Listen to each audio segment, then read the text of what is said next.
Hello everyone, this is Fanfic Audiobook. Here you find original fan made audio stories. Ben 10. The Path to Becoming a Hacker. Part 3. After buying the clothes, Tian Shiwen took Ben to buy some parts. He had upgraded Prometheus to LV.3 using the parts dismantled from the robot belonging to the female robber from before. It was still missing a few things to upgrade to LV.4, but to be honest, this Earth was so resourceful that many parts could be found on it, making him suspect whether this Earth had alien smugglers. Why are you buying these things? Ben didn't understand. One good thing about her when she didn't understand something was that she would just ask, rather than overthinking it and annoying herself. The energy reaction processor on Prometheus needs this. Usually, things like projections require this part for processing, Tian Shiwen explained, though Ben didn't seem to understand. However, she didn't ask further, having found an external brain. Do you want to go buy something to eat later?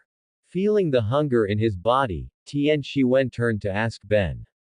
Usually, if he was hungry, Ben was definitely hungry too, this was based on experience. Sure. Can we go buy burgers? Although high-calorie food might lead to weight gain, eating it occasionally is fine. Having said that, Tian Shiwen found a hidden corner and put everything into his game inventory. I'm such a fool, really. Tian Shiwen suspected that low intelligence might be contagious, otherwise, why did it take him the whole way to remember this? But since he had already carried them, he let it slide this time. He turned his head and dragged away a certain child who was still looking around, though he didn't know what she had seen. Little Wen, let's go buy a cup of that, Ben said to Tian Shiwen, pointing at a shop. Tian Shiwen turned to look. Slushy King. Sure. The two went into the shop, bought 2 cups of slushies, and headed straight for the burger joint. Tian Shiwen tasted it, and the flavor wasn't bad. It was similar to the kind of cup-served drinks he had at school in his past life, though definitely better than the ones at school. Ben drank in big gulps and clearly really liked it. Tian Shiwen silently pulled her over to avoid her bumping into a pillar. In a certain corner, there were 2 familiar faces again. Tian Xiu looked at Tian Shicheng opposite him, his eyes narrowing slightly. Why are you here again? Would Professor Paradox let you travel through time so casually? Can't I come? Can't I observe Dad when he was a kid to see if I can dig up some dark history? Smart kid. Although, Mom has quite a lot of dark history. I agree. The two exchanged glances, surprisingly finding a common goal, while Dear Black and White were already on the verge of forgetting their mission. Wait, aren't you still a child? You need me to feed you. Tian Shiwen, looking at Ben who had made such an outrageous request, almost lost his composure. He felt he should emphasize a few things. First, he is not an alchemist. Second, he is not an alchemist. Finally, he is not an alchemist. Important things must be said 3 times. Although people in the United States matured a bit early, surely it wasn't this early, right? But my hands are occupied. I need you, Ben said, looking at her left hand holding fried chicken nuggets and her right hand holding fries. She thought for a moment and continued, besides, even if I had gloves, I feel like my hands are a bit greasy right now. Please. Tian Shiwen didn't speak, only concerned about how much Ben intended to eat in one bite. Did she actually know she still had so much stuff in her hands? However, he still gave in and picked up a cheese hot dog, reaching out to feed it to her. Ben didn't stand on ceremony and took a large bite of the hot dog. The cheese on the surface of the hot dog even stretched into a long string. The passive skill of the Tian family's bloodline has fully awakened. All males will be henpecked. Tian Shiwen actually only had 2 impressions regarding girls blushing. Either the weather was hot and their faces were flushed, or they were overheating, just like us boys. After all, that was the extent of his knowledge. He didn't know that people could blush because of shyness. Looking at Ben's face, Tian Shiwen silently took out a small fan and gave it to her. Ben didn't understand, but she felt it was a sign of him caring for her, so she accepted it. The two still observing them covered their foreheads simultaneously at the robotic performance inside. Didn't Mom say that she was the dominant one when she was a kid? She looks so dazed. And what is Dad doing? I don't understand, but how should we refer to her? One moment it's your mom, the next it's my mom. This relationship is too convoluted. After all, our mom is essentially the same person. I don't know either. After being stunned for a moment, Tian Xiu slapped his palm. It's over. I came here to promote the relationship between these two dunderheads. How did I end up just watching the show? Tian Shicheng didn't speak, just kept his head down in thought. The kid still had some selfish motives. He wanted to let out his imprisoned mom, who was currently banned, but he was afraid that something might happen and erase himself, leading him to be very conflicted right now. While the two were planning their own little schemes in their hearts, the two inside were done being lovey-dovey, or rather, Ben was done eating, and Tian Shiwen was done feeding. If you asked what Tian Shiwen actually ate, he drank the slushy, had a box of chicken popcorn which was normal, and a burger which also counted as normal. In short, that was those three things. Everything else was eaten by Ben. Tian Shiwen really hadn't expected Ben to actually finish the rest. A girl of such small stature was able to consume so many things. The key was that she didn't necessarily grow in height after eating, and she didn't necessarily gain weight in the right places either. If it weren't for the fact that the person in front of him had longer hair than the average boy, he would probably have treated her as a boy. By the way, where are we going next? I don't know, Ben stammered upon hearing this. Since she hadn't come out to play in the first place, she was a bit at a loss. How about we go back? Seeing Ben like this, Tian Shiwen was at a loss. He couldn't exactly call himself a shut-in, but other than researching things, he basically never went downstairs. Besides, this was a different city and he didn't know the directions. Alright then. Ben really didn't know of any places to play either. As for the amusement park, forget it, she felt she could skip it today and it was a bit cliché. As for aquariums and such, she felt Tian Shiwen might get interested and try to lecture her on related knowledge. As for video game arcades, it would be better to just go back and play on the game console. Considering all the above, the two decided to go back. On the other side, after a series of deep considerations, Tian Shicheng decided to follow his heart. Upholding the belief that everything is the best arrangement of fate, he ran off first. Tian Xiu didn't know what this guy was going to do, so he simply didn't bother with him. After all, if he really messed things up, Professor Paradox would intervene. However, what he didn't expect was that this time, Professor Paradox wouldn't intervene either. Let it slide this time. That child's control is still not good enough, she can only stay in this quadrant for half an hour. In a certain space, Tian Shisho watched Tian Shicheng on the screen and muttered to himself. Tian Shicheng secretly looked at a nearby forest. After sensing and checking that no one was around, he began to reach out his hand, his eyes turning blood red. Meanwhile, Bad Ben was transformed into Ghost Freak, searching for something on a certain planet. Faced with those who rushed up to resist, she would first phase through them to dodge, then materialize directly inside the enemy's body. This resulted in basically no one trying to stop her anymore.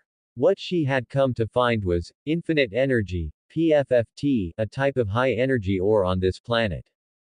It must be said that when she obtained the Ultimatrix, she discovered that the one Albedo had when she found him was still an unfinished prototype, and the improvement methods Albedo left behind had also fallen into her hands. She had come this time specifically to solve the energy problem of the Ultimatrix. The Ultimatrix, which should have had infinite energy, had become limited because she hadn't found a suitable energy source. Just as Bad Ben was preparing to go find some more ore, the space in front of her distorted. Facing that familiar coordinate quadrant, Bad Ben flew directly toward it, not caring about anymore. As the discomfort brought by the space-time vortex faded, Bad Ben saw a child standing in front of her. Hey kid, who are you? Bad Ben said while sizing up the person in front of her. When she noticed the same hair color and pupils as Tian Shiwen, she was still able to restrain herself, but after comparing this face to Tian Shiwen's, she couldn't hold back. She grabbed his shoulders with both hands, using so much force that Tian Shicheng was caught off guard. Mom, what are you doing? The sudden address left Bad Ben stunned.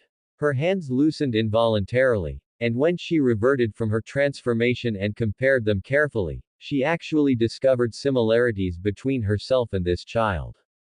For instance, while his hair looked silver on the surface, one could find a very small number of black strands within it. His face shape was basically the same as hers when she was a child, and there was even a sense of familiarity.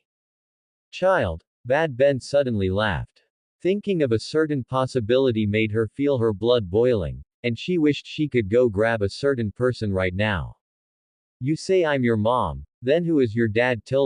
Bad Ben was restraining that urge. After all, to make herself look less violent, she was even using a cutesy voice. Tian Shicheng couldn't help but show an expression of disdain, though it wasn't true disdain, but rather weirdness at his mom's behavior. Mom, stop using that cutesy voice, you're scaring me. Also, my last name is Tian, guess who my dad is? While saying this, Tian Shicheng couldn't help but put his hands on his hips, because he had already recorded the scene of Bad Ben using that cutesy voice. Dark history added. 1. You really are our child. Bad Ben grabbed his shoulders again, firing questions like a machine gun. When did I marry him? When were you born? Is there anyone else around your dad? Tian Shicheng was stunned. He suddenly felt that his mom's personality in the past might have been a bit too extreme. Mom, stop asking, I'm scared. Seeing him like this, Bad Ben decisively let go to let the child catch his breath. Tian Shicheng breathed a sigh of relief, but he couldn't help but feel a bit afraid of his mom's personality. May I ask how you managed to change this personality? However, adhering to the principle of stating important matters first, Tian Shicheng decided to tell her the important stuff. Mom, with my abilities, you can only stay here for half an hour. After half an hour, you will be forcibly kicked out of this quadrant. I came because Professor Paradox said if I didn't facilitate you too, I might cease to exist. I'm here to save myself. Bad Ben only heard a few keywords. She could only stay for half an hour, and her child was sent by some Professor Paradox to facilitate her and Tian Shiwen. Although she didn't know who Professor Paradox was, this was a good person. Alright, son, I'm going to go take care of your dad now. Oh, Tian Shicheng didn't react at first, and it wasn't until he saw Bad Ben about to leave that he realized what Bad Ben had just said. Tian Shicheng silently calculated, if he was born because of this, would that count as his mom robbing the cradle? Wait, Mom, you. Before Tian Shicheng could finish, Bad Ben transformed into XLR8 and left, and Tian Shicheng wondered if he had done a bad thing with good intentions. Tian Shiwen. Such filial piety, it's killing me. However, Tian Shicheng immediately reacted. His mom didn't know where his dad was, so where did she run off to? Sure enough, after a short while, Bad Ben returned. At the very last moment, she transformed into Cannonbolt and slammed into the distance to break. I forgot I didn't know where your dad was, but it doesn't matter, I can sense him. Bad Ben was just about to tap the watch to transform into the state she was in when she previously met Tian Shiwen, but Tian Shicheng immediately interrupted, saying, I know where dad is. Tian Shicheng. Please, right this way, honored guest. Tian Shiwen. You're the one who led her here. Seeing this, Bad Ben didn't say much more and let her dear son lead the way. At this moment, the protagonist Tian Shiwen was sitting in the rust bucket, eating a box of cookies and playing on a game console. Because he usually conducted research at night, he couldn't upgrade Prometheus right now. But as he was eating, a feeling of palpitation suddenly appeared.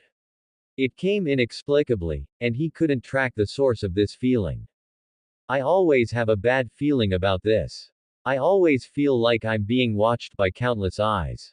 Tian Shiwen thought this to himself, but because he couldn't detect the source of the feeling, he had to let it go, though he had already placed a layer of defense on everyone around him. Ben and Gwen Tennyson didn't know what they were doing. As soon as they returned, they went back to their room as if they were discussing some little secret. Tian Shiwen didn't understand. After all, what secrets could there be to discuss? In the room, the two were grading Ben and Tian Shiwen's first date, and were discussing the final score. Ben felt pretty good about it and didn't feel anything was strange, but after hearing Ben recount the process, Gwen Tennyson indicated it could only be considered a passing grade. Actually, that was even a bit of an exaggeration, because the performance of these two could be said to have changed the nature of the date. Perhaps in Tian Shiwen's eyes, it was just going out to play, and Tian Shiwen indeed thought so. As time went on, the feeling of unease that Tian Shiwen felt became stronger and stronger. He had a feeling that he should leave this place first. So, after greeting Max Tennyson again, Tian Shiwen got off the car and left. And not long after he ran off, his future good son arrived, bringing the person who was currently considered a female pervert in his mind. Tian Shicheng was confused by Tian Shiwen's departure, but after telling Bad Ben to calm down, he directly took Bad Ben to find Tian Shiu, since this person, in order to keep himself from disappearing, had basically been keeping an eye on Tian Shiwen. Tian Shiwen walked into a park and found a bench to sit on. Although the feeling of helplessness, like being unable to fly a plane with an elbow, had faded slightly, it was still there. Plus, there was no one else in the park right now, so he decided to rest for a while. Even if someone came looking for a fight, it wouldn't be a big deal. Just as Tian Shicheng had thought, Tian Shiu was following behind. Although he didn't know why the young old geezer had run off elsewhere, he followed him out of concern for his safety. And in a sense, this meant that his bullet had also screwed over his own dad.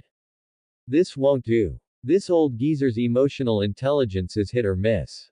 Maybe I should put up a romance billboard in front of him and see if he reacts to test his EQ. Just as Tian Shiu was thinking this, Tian Shicheng tapped him on the shoulder from behind. Holy crap. You scared the hell out of me. Hey, you're not dead yet, are you? Besides, if I could actually scare you to death, that would be a miracle. Tian Shicheng tried his best to change the subject to help Tian Shiu relax, and in fact, he succeeded. Meanwhile, in Tian Shiwen's perception, a familiar energy fluctuation was slowly approaching.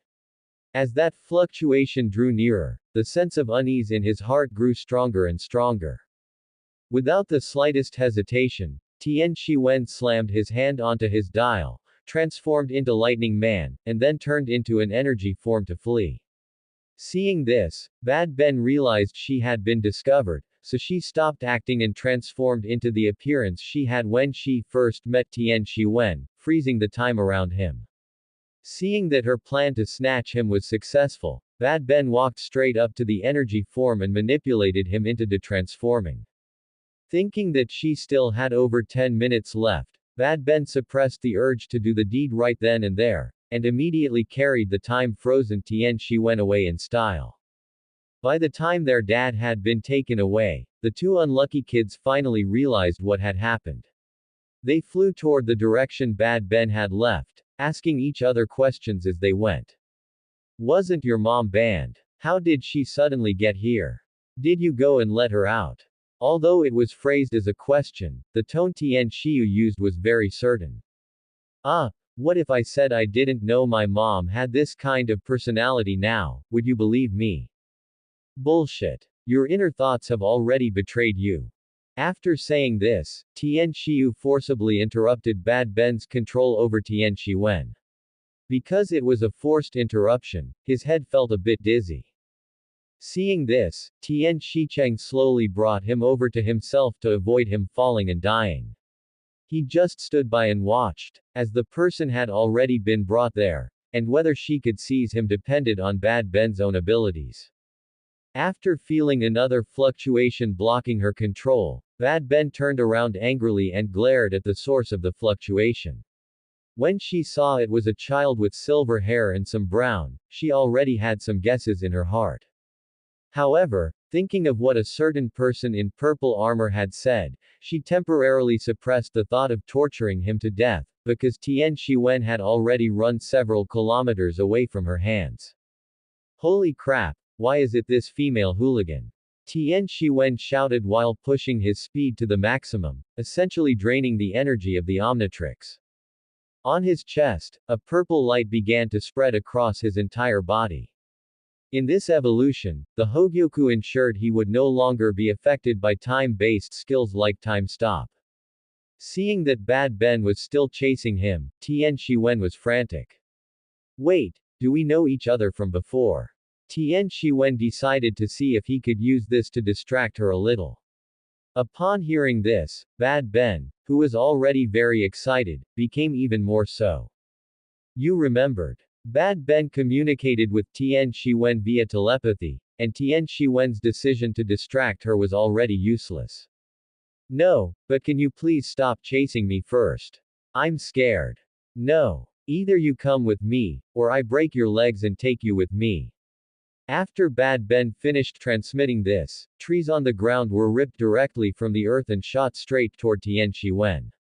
Watching the trees that seemed intent on piercing through him, the dial in front of Tian Shiwen suddenly flickered a few times, and then the trees were teleported right next to Bad Ben. Bad Ben turned them into ashes with a single thought, but she was starting to get anxious. She had less than 10 minutes left. If she didn't catch him during this time, she would be isolated from this quadrant again. Bad Ben, in the name of my children's lives, I must not lose. Thinking this, Bad Ben manipulated the ground within a radius of 100 meters to fly up, and the rocks on the ground were also manipulated to fly over. Holy crap! Looking at what resembled Chibaku Tensai, Tian Shiwen rarely cursed. Then, with a thought, overflow appeared in the sky. Without hesitation, he gathered a freeze ray in his mouth and froze the entire patch of land, then smashed the incoming rocks with a single claw swipe. Such a huge commotion naturally attracted attention. Some reporters had already filmed the scene. Inside the rust bucket, Ben and Gwen Tennyson, who had just come out of their room, looked toward the street and saw news being broadcast live from a certain household. Hey, look, isn't that Overflow?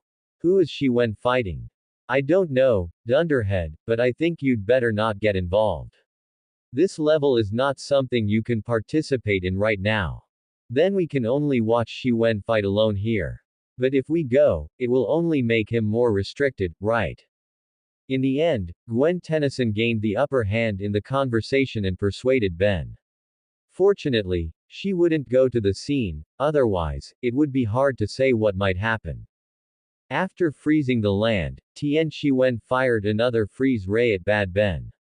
He knew this move wouldn't work, so it was just to confuse her vision. After Bad Ben discovered this intention, she distorted the surrounding space, and the freeze ray was swallowed by the space. However, at that moment, Bad Ben's body suddenly became unable to move. Tian Shiwen activated his ability to fix her consciousness at this moment. Seeing that his attack had an effect, Tian Shiwen manipulated her to detransform and, by the way, reverted the surrounding time to its original state. The two stood on the ground. Tian Shiwen dared not relax for a moment, as this person's mental state really seemed to have some problems. She was too extreme. Just as Tian Shiwen was controlling her, Bad Ben's consciousness was indeed frozen, but the Ultimatrix kept flashing. Tian Shiwen didn't understand. Even if this thing let her transform, it shouldn't have consciousness, right? In fact, he was wrong. When Bad Ben transformed into feedback, her body actually moved on its own and directly caused an explosion. Although the power of this explosion was very small, Tian Shiwen was still sent flying backward, subconsciously releasing his control. Bad Ben was stunned for a moment, and after discovering her feedback transformation form, she smiled. She thought of a way to make Tian Shiwen obediently go with her. I will ask you one last time, are you coming with me or not? As Bad Ben asked this, she had already aimed her hand at the city. I'm not going. Look, even if we really knew each other before, you can't act like this. Do you think you're a human trafficker? Tian Shiwen was also furious. Like, you come up here and without saying a word, you just tell me to go with you. Are you here to harvest my kidneys? Ha! You heartless man. If I didn't drag you to a secret room, and you fiercely for a few days and nights, I could already call myself merciful. If you only say you like me when you're about to die, then you might as well not say it at all. I'll put it this way. Either you come with me, or I'll blow up everyone in this city. Well, make your choice. Bad Ben was also infuriated, and her tone became ice cold, like a winter icicle, cold and somewhat aggressive. Don't even think about using your ability to stop time or whatever. My Ultimatrix allows me to act according to my previous behavior even when I lose consciousness, and this ability can't be maintained for too long, at least not for you right now. Bad Ben was taking a gamble by saying this. After all, she understood this heaven-defying ability and had even used it herself. Whether he would believe her was hard to say. Tian Shiwen hesitated too. Although he didn't believe Bad Ben's one-sided words, a certain sense of guilt welling up in his heart made him uncertain. Could I really be a heartless man? It has to be said that these two were the same when it came to whether they were in the right or wrong.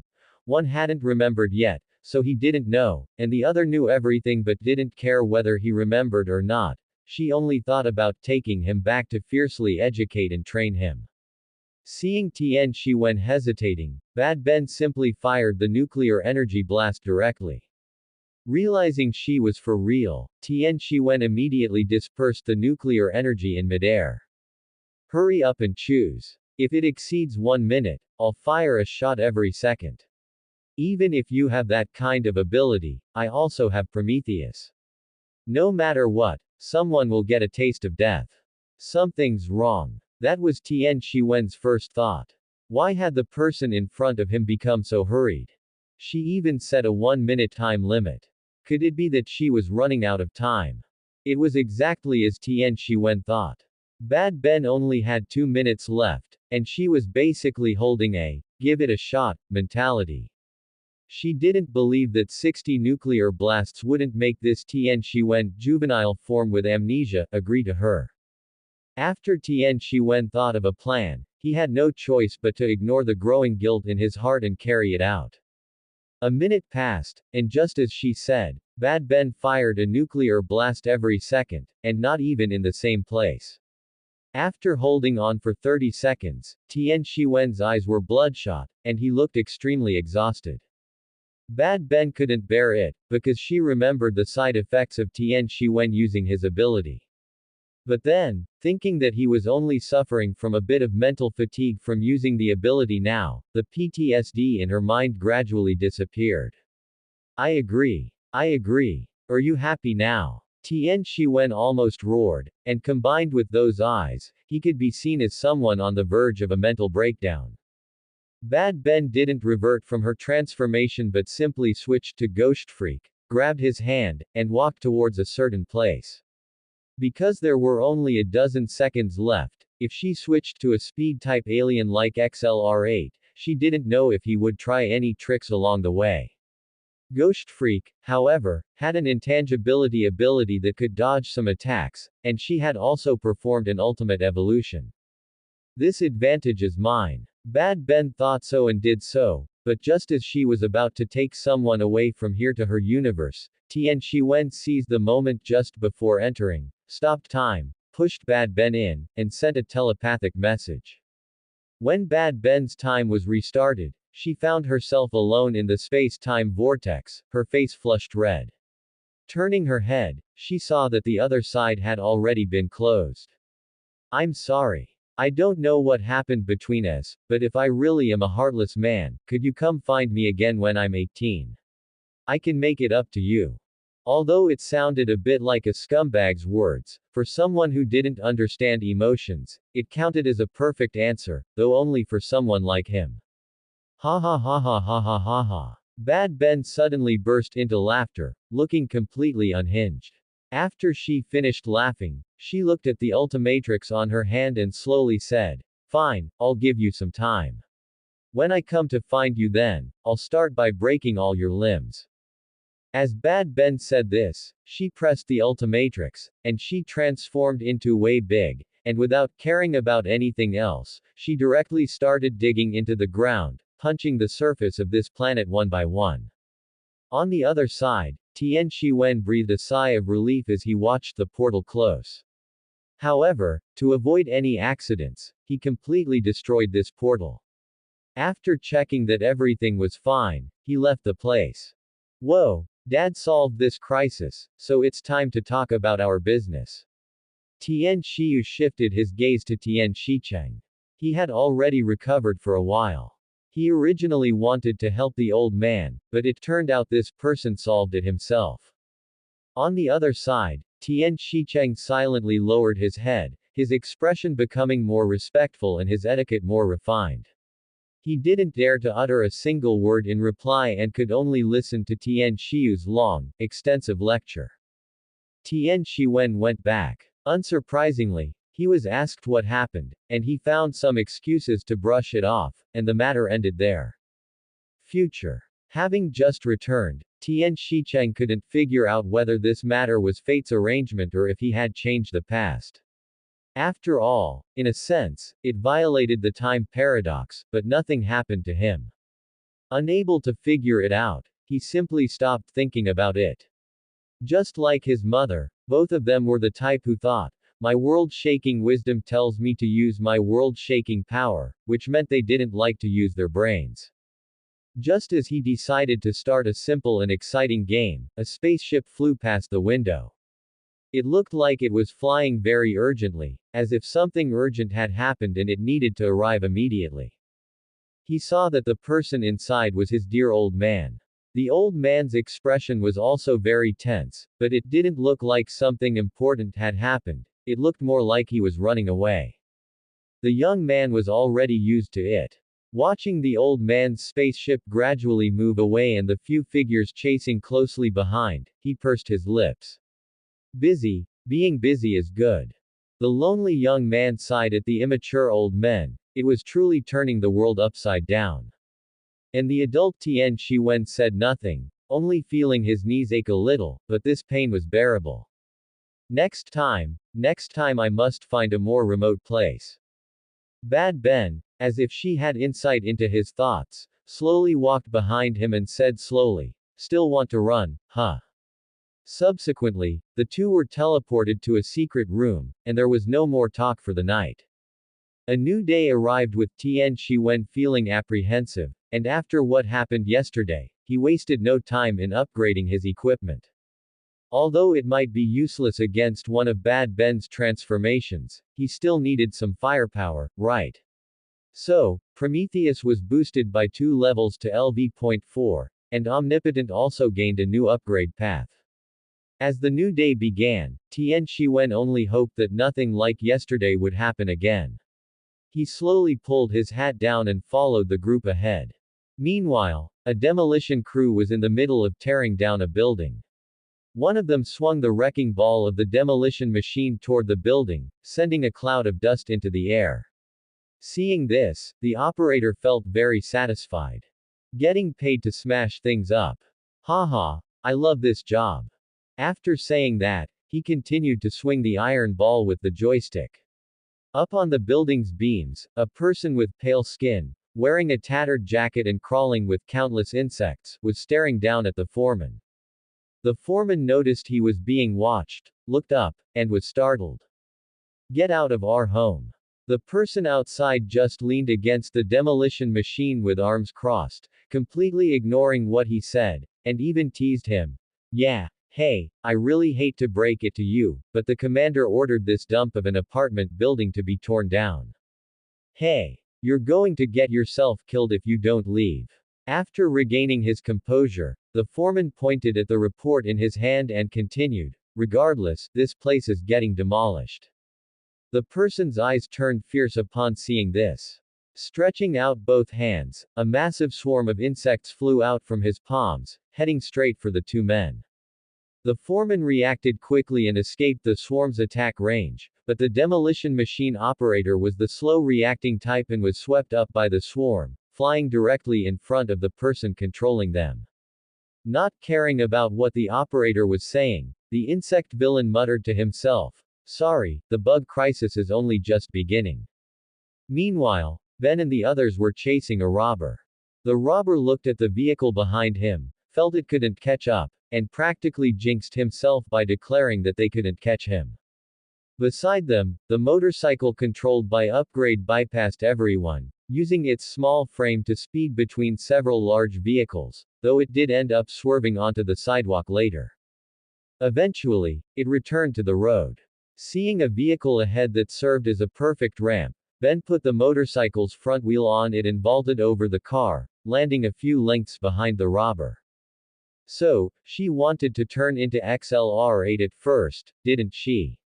Tian Shiwen glanced out the window, picked up the cola on the table, and took a gulp. How comfortable. The robber was stunned for a moment when he saw the unmanned motorcycle behind him, then ran a red light, hoping to make the motorcycle collide with an oncoming truck. Ben steered the motorcycle downward to dodge the truck, then accelerated, pulling up right behind the robber. The next second, a laser burst from the motorcycle and struck the robber's car, causing all the money he had worked so hard to steal to scatter everywhere. Some people just can never save money. Though he didn't know if this was a snide remark or what, the robber didn't have time to care because Ben pulled up in front of the car and dismantled his tires, causing the vehicle to crash into a car parked on the street. After a moment of daze, the robber saw the truly driverless motorcycle and was completely dumbfounded. He thought he had seen wrong. No way. Shortly after, police cars arrived, and Ben left, but stopped upon seeing an ice cream truck on the street. Caught the bad guy, did a great job. Ben decided to reward herself, so she detached from the motorcycle and ripped open the back door. Upon seeing the massive amount of ice cream, Upgrade's head actually made a human-like smiling expression. That's more like it. Meanwhile, the arrested robber was frantically telling the police about the strange motorcycle incident he had just witnessed. Hey, it's true. That motorcycle back there didn't have a driver. The police assumed the man was either mentally unstable or making up an excuse to avoid punishment. Regardless, they just handcuffed him and took him away. Where's Ben? Max Tennyson asked Gwen Tennyson, who was beside him. As for Tian Shiwen, he was still in the car. That's right, he had the habit of not getting out. After all, it was all the same. Ran until she was tired and hot, I bet she. Gwen Tennyson didn't finish her sentence, just slowly pointed her hand toward the ice cream truck. Max Tennyson stepped forward and opened the door, only to see Ben shivering while holding a popsicle. If one didn't know the full story, one might think this was just a child locked in an ice cream truck, using the ice cream to satisfy her hunger, but both of them knew better. Are you okay? Max Tennyson asked the classic question, but Ben no longer had the strength to answer.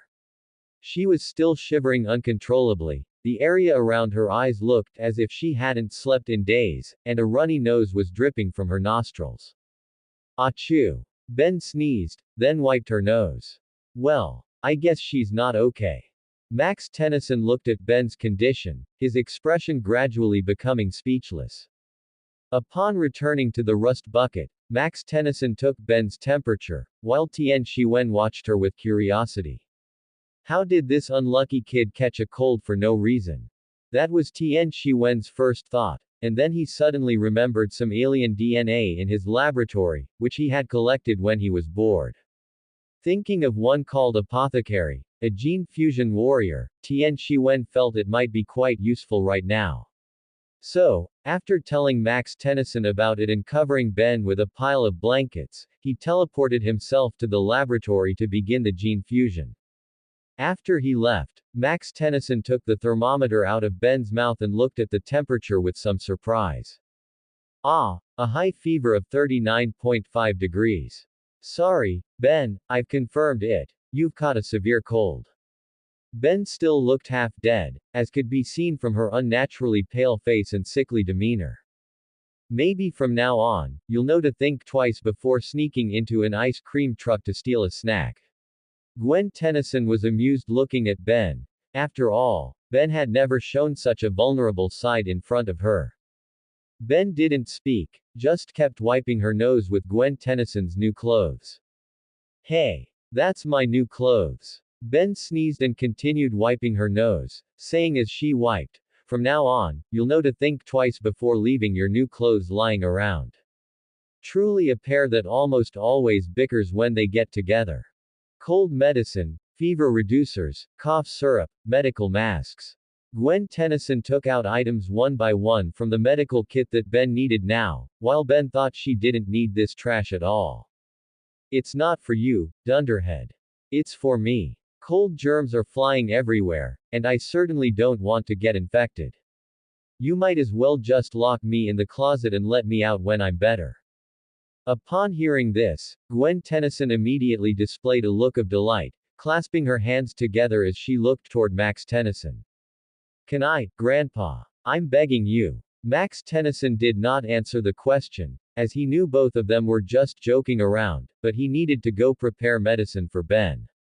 The prescription Ben needs is my specialty, a good cold remedy made of mulberry leaf and chrysanthemum tea. I've already told Tian Shiwen where to meet, and he has a way to find us. Let's go, Chinatown is just ahead. Honestly, the United States is still too weak. We have a Chinatown in every class. I can only say it's like zoo when entering Chang'an. While the group went to Chinatown to get the prescription filled, Tian Shiwen was in the laboratory, continuously exploring. Celians and Talsithians. One has the ability to enter an enemy's body and control their cells, while the other generates a special light body that enters living organisms to accelerate recovery speed, and also possesses a certain degree of attack capability.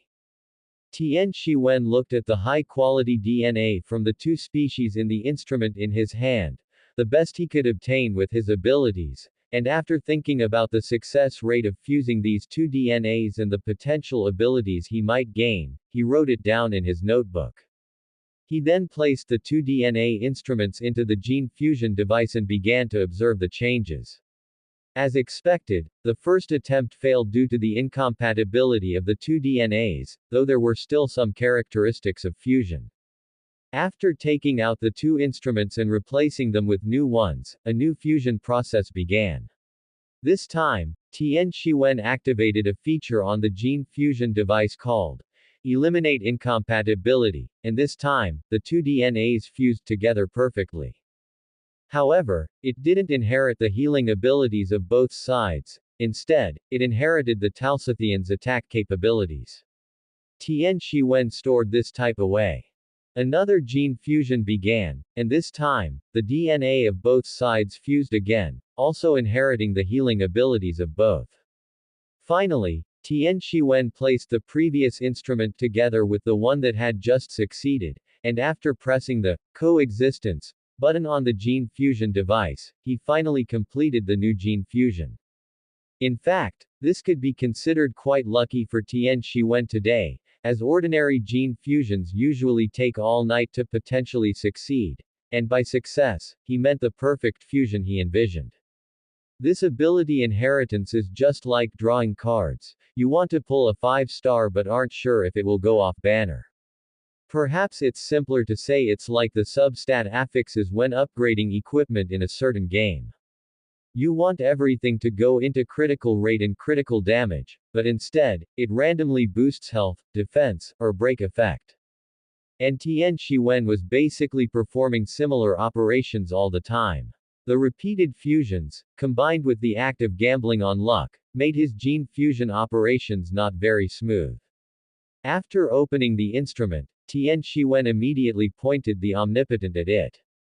Uncatalogued DNA detected. Initiating collection. The moment the omnipotent's mechanical voice ceased, the dial began to glow and scan the DNA inside the instrument.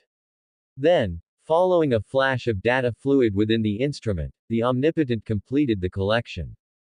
DNA collection complete. Tian Shiwen then began to sculpt the appearance. Because this was just DNA and didn't have an alien prototype like those in the Omnitrix, Tian Shiwen needed to create a design that satisfied the DNA's growth posture while conforming to the prototype of this DNA.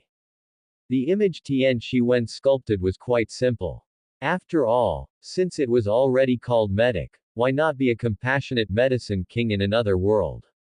It was a humanoid creature with its face covered by a hood, wearing off-white clothing adorned with decorations on both the garments and its body, such as bracelets and wristbands. It had multiple arms. If one looked closely at the face, one might think it was a woman, but it had no defined gender. Behind it were brown decorations resembling tree trunks. After sculpting the image, Tian Shiwen tried transforming once. It was exactly the same as what he had sculpted, but he wasn't quite used to these arms, as he had no experience transforming into 4 arms. After adapting slightly, he teleported to find Ben and the others, just as they had finished buying some medicinal herbs needed for the prescription for Ben to drink. Ben sniffed it and refused, while Gwen Tennyson was curious about where Max Tennyson had learned such things. Max Tennyson replied, "I learned it from a monk in the Guangdong province of Shenzhou." Seeing that Gwen Tennyson didn't believe him, Max Tennyson could only say helplessly, "Shenzhou also has water and electricity issues." When Ben saw Tian Shiwen walking over, she left the two of them and went to hug Tian Shiwen.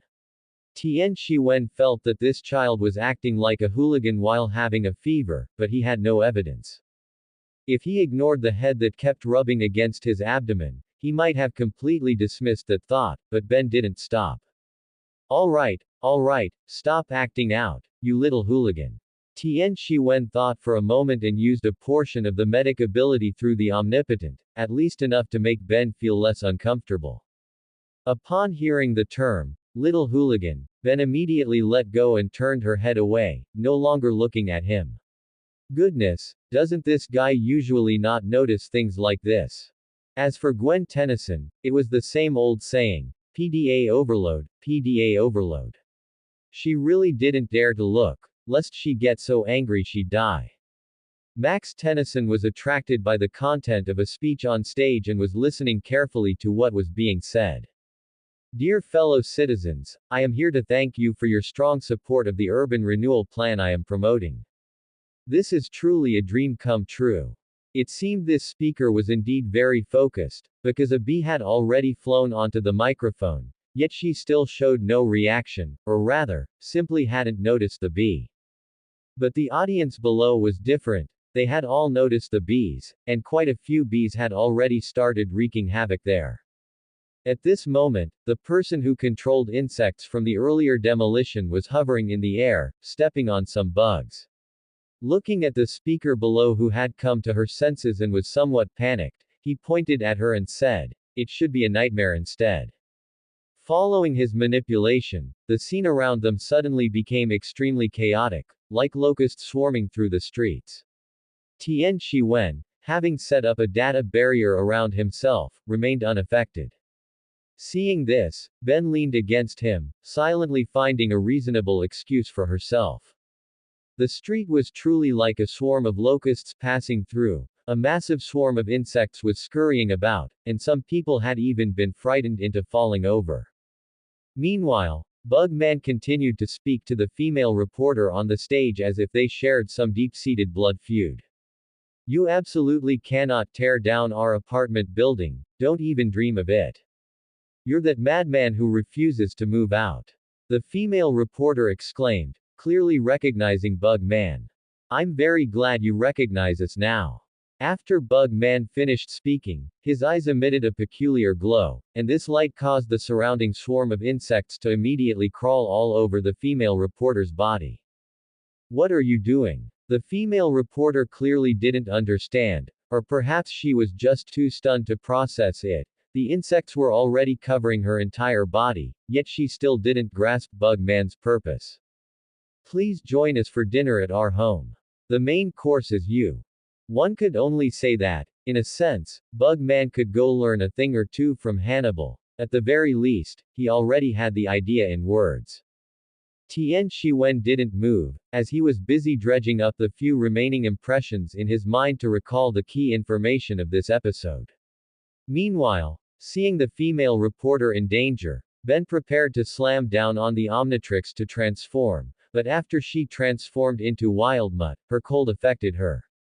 Because of the cold, Wildmutt's sense of smell and such were completely useless, causing her to charge around the street recklessly. Did Ben catch rabies? Gwen Tennyson felt particularly confused watching Ben's behavior. After all, she was acting like she'd suddenly gone crazy today. As expected of the legendary plumbers, he saw through the truth that Ben's cold was affecting the alien at a glance. Tian Shiwen, remembering that Ben's cold seemed necessary for this turn of events, didn't intend to cure her completely, but easing it a little was fine. When he looked up and saw Gwen Tennyson trying to tame Ben, he was stunned. So, he took Gwen Tennyson's place, looked at Ben, and directly slapped the Omnitrix, changing her back to her original form. What happened? Why was Wildmutt so useless? After Ben returned to normal, she lay on the ground, shook her head, recalled the cold from just a moment ago, and asked this. It should be that your cold affected the alien inside. Still, it's quite novel that the Omnitrix would be affected by the host. When Tian Shiwen looked toward the female reporter again, they were already gone. Ah, so annoying, it hurts. My cold won't get worse, will it? Ben stood up, clutching her head, appearing completely listless. Tian Shiwen said nothing, he simply went to a corner where the others couldn't see, turned the dial to the healer, and aimed it at Ben.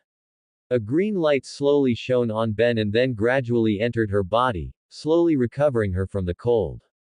You should probably really try Uncle Max Tennyson's special medicine. But it smells bitter. Ben walked slowly toward the rust bucket, and Max Tennyson, upon hearing this, felt the need to prove the efficacy of his special medicine.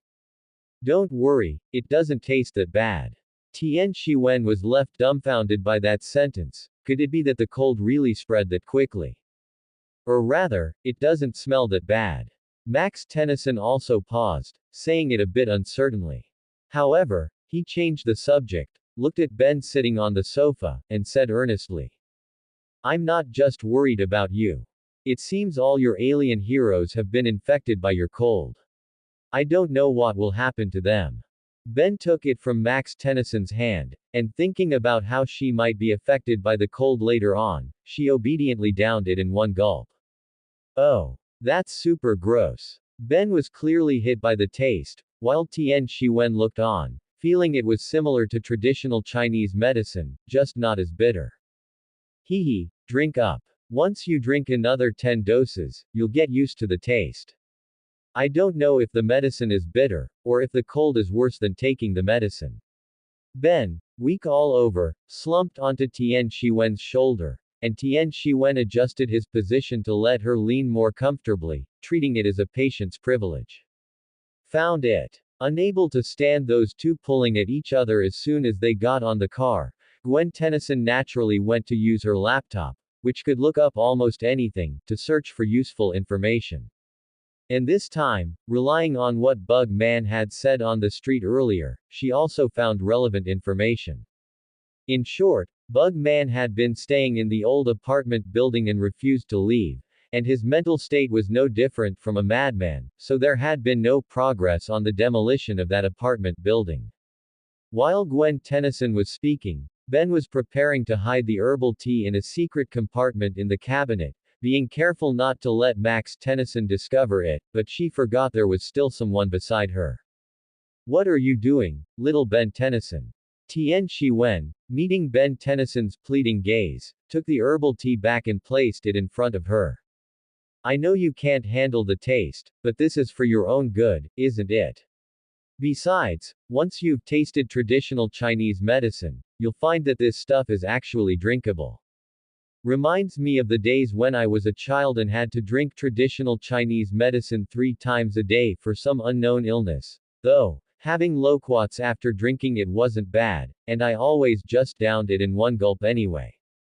After hearing this, Ben silently picked up the herbal tea again, though it still smelled quite bitter. I have some bubblegum here. Why don't you down it and use this to alleviate the taste? Tian Shiwen took a few pieces of bubblegum out of his pocket. Ben, whether her brain was really a bit fried or what, suddenly labeled this item with a 5-star weapon icon in her mind. I want it. No sooner said than done, Ben grabbed it directly, looking very eager. Tian Shiwen just thought this would help her finish drinking it, so he didn't pay it any mind. But Ben picked it up and sniffed the scent on the bubblegum. Besides the blueberry flavor of the gum itself, there was also a faint scent of peach blossoms, as Tian Shiwen had kept it in his inner pocket, so it carried a bit of his scent. He. Ben giggled there, looking like a lovesick girl. When she noticed the gazes of the others all looking over, she took the herbal tea and downed it in one gulp. Seeing this, the other two, except for Gwen Tennyson, withdrew their gazes. Gwen Tennyson, watching Ben put a piece of bubblegum directly into her mouth with a look of regret, was completely numb. Turning her head to stop looking at this coy couple, Gwen Tennyson felt her life was a bit bleak, especially with them acting coy beside her from time to time. At this moment, there is a meme that could describe Gwen Tennyson's expression, burnt out. After finding the location of the apartment building, Max Tennyson sped toward it. Watching the constantly changing scenery outside the window, Tian Shiwen felt that every day since the summer vacation began, while busy, had at least been interesting. Ben, looking at the remaining bubblegum, decided to find a place to store it and sniff it from time to time. In a sense, she had probably become a bit obsessed. While the group was still driving on the road, Bug Man had already returned to the apartment, tied up the female reporter, and hung her in midair, letting the bugs crawl all over her. Please, don't hurt me. It was clear she was truly terrified.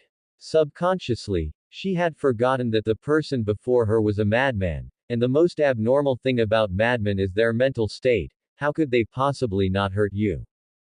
Black Widow, you'd better not move around. Our grandfather built this apartment, and we grew up here. I depend on them for survival, only they in this world understand me. No one can drive us away. After saying this, Bug Man left directly, ignoring how the female reporter was calling out behind him. After the time spent driving, the group finally arrived at the bottom of the apartment. Looking at the dilapidated building, Gwen Tennyson complained directly, visiting here is fine, but I definitely don't want to live here. Let's not get separated. Max Tennyson trusted Tian Shiwen quite a bit. After all, the maturity beyond his years and that intelligent brain were each enough to convince him. What he was worried about instead were his two granddaughters. One, though smart, might still fall behind out of curiosity. The other already had a cold and felt so dizzy from a fever that her head was spinning. After the group entered the apartment, there were large, broken holes everywhere. Even with sunlight shining through the large holes into the apartment, it still appeared very dim, and there were even holes in the floorboards. The group's footsteps sounded rather dull in this environment. Continuing further inside, they could hear the sounds of some bugs. One could only say that Bug Man truly lived up to his name. When the group arrived at a room with a crossroads, they had Tian Shiwen set up a tracking signal first, then split up to see if there was any useful information. Based on some information in the house, Max Tennyson and Gwen Tennyson deduced that the place where the female reporter was tied up was not far away. Just as they were preparing to continue looking for useful information, their path was blocked by a large object. Ah! A giant bug! Ben screamed, but only when the thing appeared in front of them did they see it was 4 arms making moves to scare them. I'm telling you. Tian Shiwen squeezed out from the gap and looked at Ben speechlessly. The main thing was that 4 arms' armpits smelled absolutely terrible, like a greenhouse petri dish. Exactly.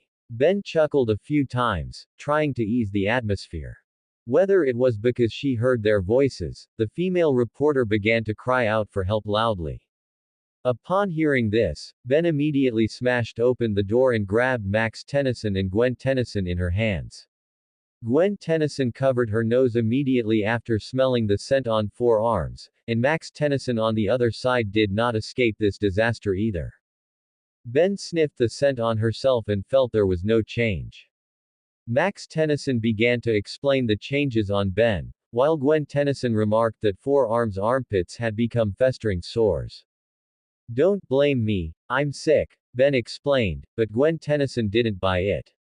Tian Shi-wen, because he could teleport, was spared from the disaster. The group reached the upper level and saw the tied-up female reporter. Just as they were about to step forward to rescue her, she spoke up to stop them. Don't move, it's a Black Widow. The female reporter pointed to the bugs on her body. The group was preparing to think of a way to save her, but Ben's sudden sneeze and the saliva from it saved her. You, trespassing in a private residence. Bug Man walked out from the shadows. With his appearance, large swarms of bugs began to appear. Seeing this, Tian Shi-wen transformed into Lightning Man and prepared to discharge electricity to give these bugs a round of electrotherapy first. When the bugs attacked Ben, he released a current directly to electrocute them to death. Seeing this, Bug Man was very heartbroken and said in an angry tone, "You killed my friends, we are going to rule humanity." New swarms of bugs appeared again. This time, the fists they formed attacked ordinary people, like Max Tennyson first, and the ants also gnawed directly through the floorboard Gwen Tennyson was stepping on. The female reporter was quick-witted and immediately grabbed her. You want to be a king? Then prepare to sacrifice yourself for the country. Ben rushed over, and behind Tian Shi-wen, a large number of thunder spears appeared, hovering behind him. The ants slowly crawled onto Ben, making her incredibly itchy. Meanwhile, a spear behind Tian Shi-wen was thrown, and upon touching the ants on the floorboard, it instantly turned into lightning, giving the ants on the floor a massive electric shock treatment. Max Tennyson and the others were not affected, because Tian Shi-wen couldn't just watch himself accidentally injure his teammates. Ben's behavior of bumping into everything caused protests from Bug Man, but this unlucky kid really didn't know how to recall the ants. Instead, he just watched Ben bump around until the apartment collapsed. Seeing this, Tian Shi-wen directly tapped his dial and teleported everyone out. Ben's dial began to turn red and changed back. Bug Man appeared from the ruins, looking at the large number of dead bug swarms beneath him, his anger reaching its peak. You will definitely regret this. We will destroy this entire city. Regarding this, Tian Shi-wen didn't feel like it was just empty boasting. After all, if it were the control system from his past life, it would have been a matter of just setting a fire, but the public security in this world was inexplicably strange. Bug Man was taken away, and the female reporter left after saying one thing to the group. Tian Shi-wen directly teleported the group in the rust bucket to the outside of the nuclear power plant. No matter how fast you fly, if I teleport, won't you just explode? Go to the reactor control room first, he must go there. The group listened to Tian Shi-wen's advice and walked inside. Along the way, they didn't encounter many people, one could only say the security was too strong. After arriving at the reactor, Bug Man followed closely behind. You, like persistent ghosts.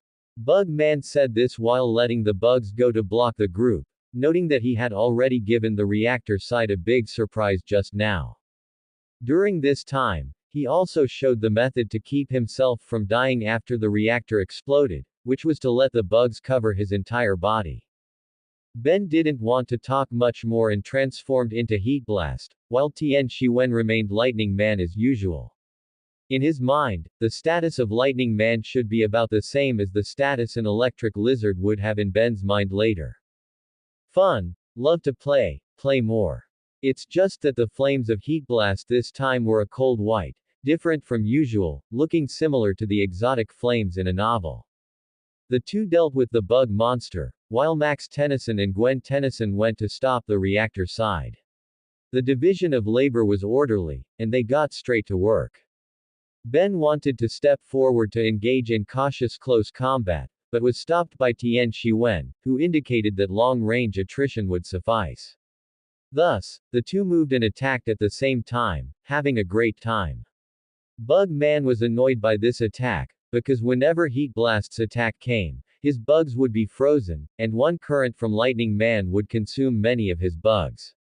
Another batch of bugs that went to chase Max Tennyson and Gwen Tennyson were also directly wiped out through the cooperation of the two. And the group above, fighting as they went, suddenly fought their way to the side of the reactor. Upon seeing the bugs on the ground, Ben immediately fired flames to freeze them. Gwen Tennyson saw Heat Blast shooting out ice, her mind full of questions, but clearly, this was not the time to ask. "I can't shut it down. All manual switches are malfunctioning," Max Tennyson sent this message. "Ben, use your ice to freeze the reactor. I'll stop this monster." After Tian Shiwen said this, he turned into energy and entered Bug Man's body, electrocuting him until he was sprawled out, and the surrounding bugs were also knocked to the ground by the current. Ben followed suit and froze the entire reactor. Because the temperature dropped, the reactor also stopped its alarm. The crisis was resolved. Ben and the group returned to the car, and Bug Man was taken away by the police. After all, Tian Shiwen had made a police call earlier. Just like before, a new day meant fighting crime again. With the help of Diamond Head, the police finally captured more robbers, while a TV reporter kept providing commentary. This scene happened to be captured on the spaceship by Vilgax, who had nearly recovered. "We don't know where these strange species come from.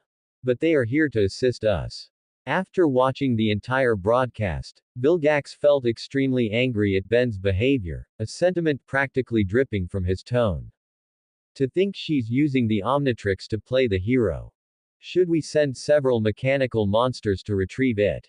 After the nearby robot asked, it immediately received a reply from Vilgax. "No need." As he spoke, a large amount of mist poured from the apparatus Vilgax was in, and a tall figure appeared before the robot. "Even though I haven't fully recovered, I have decided to handle this personally."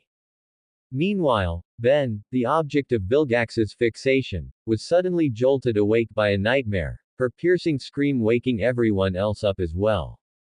"Another nightmare, Ben?" Max Tennyson stepped forward to ask. Since this had been happening to his granddaughter frequently of late, he had to take it seriously.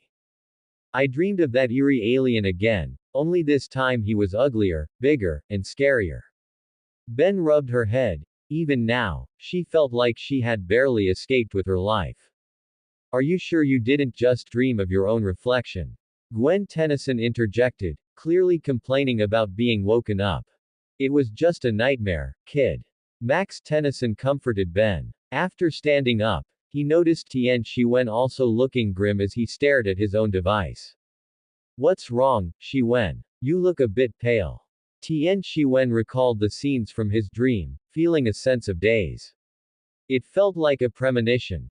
After Ben was captured by Vilgax and strapped to a table in what looked like an operating room, the invasion demon appeared again and successfully infected the Omnitrix. "I dreamed of a stinky squid.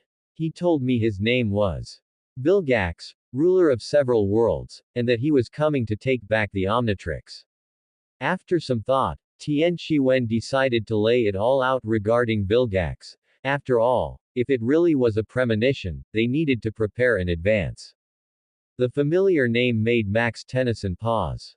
If it had been Ben, he might have comforted himself, but the fact that Tian Shiwen could name Vilgax directly and describe his motives so accurately meant that change of plans, we're hitting the road now. Max Tennyson immediately drove off to retrieve some equipment. Gwen Tennyson and Ben were completely bewildered, though Ben remained deeply shaken by what Tian Shiwen had said. Because the alien she had dreamed of also resembled a stinky squid, Ben had reason to suspect that she and Tian Shiwen had dreamed of the same being. Although she was a bit confused about driving at 3 a.m., Gwen Tennyson didn't say anything this time. After all, if her grandfather was this urgent, it must be a matter of great importance. As the rust bucket pulled away, a pair of eyes stared intently at the direction in which it departed. With that twisted body and the appearance of a doppelganger, who else could it be but the invasion demon? Or rather, it was the last invasion demon in the world. After several hours of driving, Ben, who was now fully awake, looked at the scenery rushing past outside, still feeling a bit confused. Grandpa, why are you driving so fast? I want to reach Mount Rushmore before dark. Max Tennyson focused intently on the road, looking like a completely different person than usual. I'm so bored, let me play a game. Ben looked toward Tian Shi-wen, who tossed her a game console, and she sat happily on the sofa. Ben, promise me one thing, it's very important. After much deliberation, Tian Shi-wen decided to recount his dream to them in full. Huh, what is it? Ben was puzzled. In her eyes, Tian Shi-wen was basically omnipotent, so it was strange that he would need anything from her. I had a dream recently. It felt like a premonition. You remember that 4 arms that put me in the hospital, right? Ben nodded. That terrifying image of 4 arms had essentially been her nightmare for those few days. Max Tennyson, sensing that something was wrong, listened quietly to Tian Shi-wen, his hands gripping the steering wheel tightly. In the dream I saw, after you were captured by Vilgax, he tried to remove the watch from your wrist, but nothing worked. When he lost his patience and was about to retrieve a final tool, and if that failed, he intended to kill you. The monster that had parasitized 4 arms appeared in that laboratory, and then, it invaded the watch on your wrist, driving you insane in a sense. Huh. Tian Shi-wen's words hit them like a sledgehammer, leaving them reeling. Max Tennyson's eyes even grew red with emotion. He felt this wasn't just a simple dream. After that monster invaded your watch, you killed Vilgax. Then Uncle Max and Gwen Tennyson arrived, but, the reason I said you were insane is because Uncle Max was, by your transformed self, and Gwen Tennyson was infected by the monster.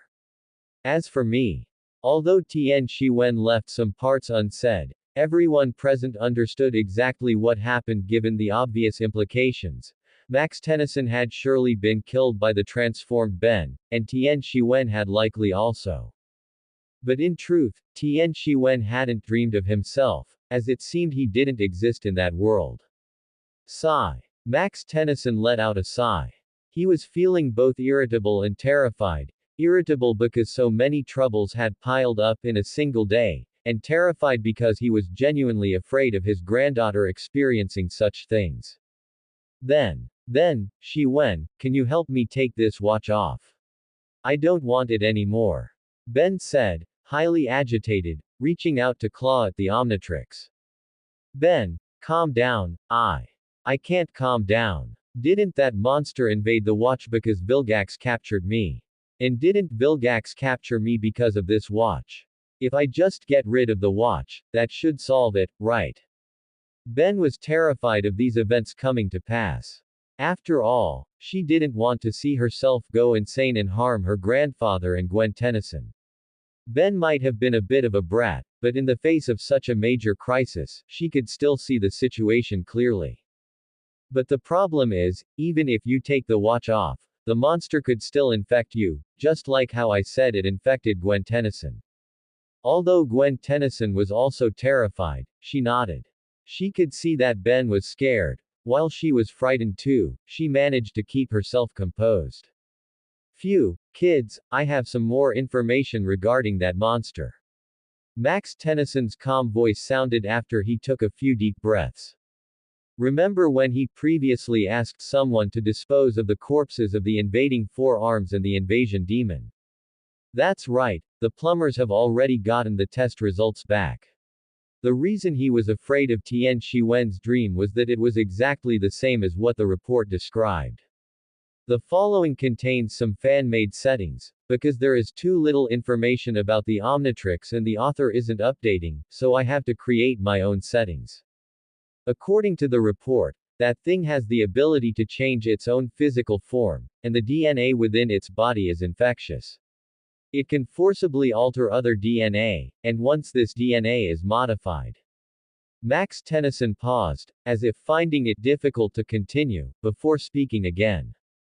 The mental state of the modified creature will fall into a state of extreme agitation, putting the nervous system within the body to its limit. Once this agitation reaches its peak, the modified DNA takes effect, as if by instinct, wanting to destroy other creatures. After fulfilling this instinct, the modified subject feels satisfied and thus continues to carry out the destruction order. And the relationship between the modified subject and that creature is more like parasitism, because that thing attaches itself to the host and continuously modifies the DNA within its body, turning it into that neither human nor ghost appearance, just like the 4 arms from last time. Max Tennyson said a whole mouthful. Other than Tian Shiwen, the other 2 didn't quite understand it, but they grasped the general meaning. Thinking about this, they realized, the situation in Tian Shiwen's dream could really happen. Then is there no other way? Ben asked with a trembling tone. She really didn't want to experience those things. After the inspection last time, an organization secretly found me. They told me this kind of thing cannot exist in the world, and once discovered, I need to tell them to resolve it as soon as possible. I'll call them right now. Max Tennyson didn't care about anything else and directly picked up the brick phone in the rust bucket to dial the number. Plumbers. Tian Shiwen lowered his head, thinking about the name of this organization. If that was truly what they thought, then that was fine. After all, sticking to that kind of no-kill principle was definitely useless and very stupid right now. Ben no longer wanted to play on her game console. She stuck to Tian Shiwen, refusing to let go, while Tian Shiwen patted her back to help her relax. Gwen Tennyson didn't feel anything was amiss at this moment, or rather, fear had already occupied the high ground of her brain, not allowing her to think about anything else. Meanwhile, Vilgax, who had been unable to track down the Omnitrix, was getting a bit impatient, so he came directly to Earth to cause a major catastrophe. Based on what he had seen before, he could infer that the owner of the Omnitrix would definitely come out to stop him, and then he would surely be able to take back the Omnitrix. After hearing the news broadcast, Ben and the others fell into silence. Ben wanted to stop him but was somewhat hesitant. If she went, she might be captured and then infected, becoming a lunatic who killed everyone she saw. But if she didn't go, the feeling of guilt about people being in danger made her very conflicted. Ben, don't be nervous. I just finished the call. Someone will go to stop him, so don't worry.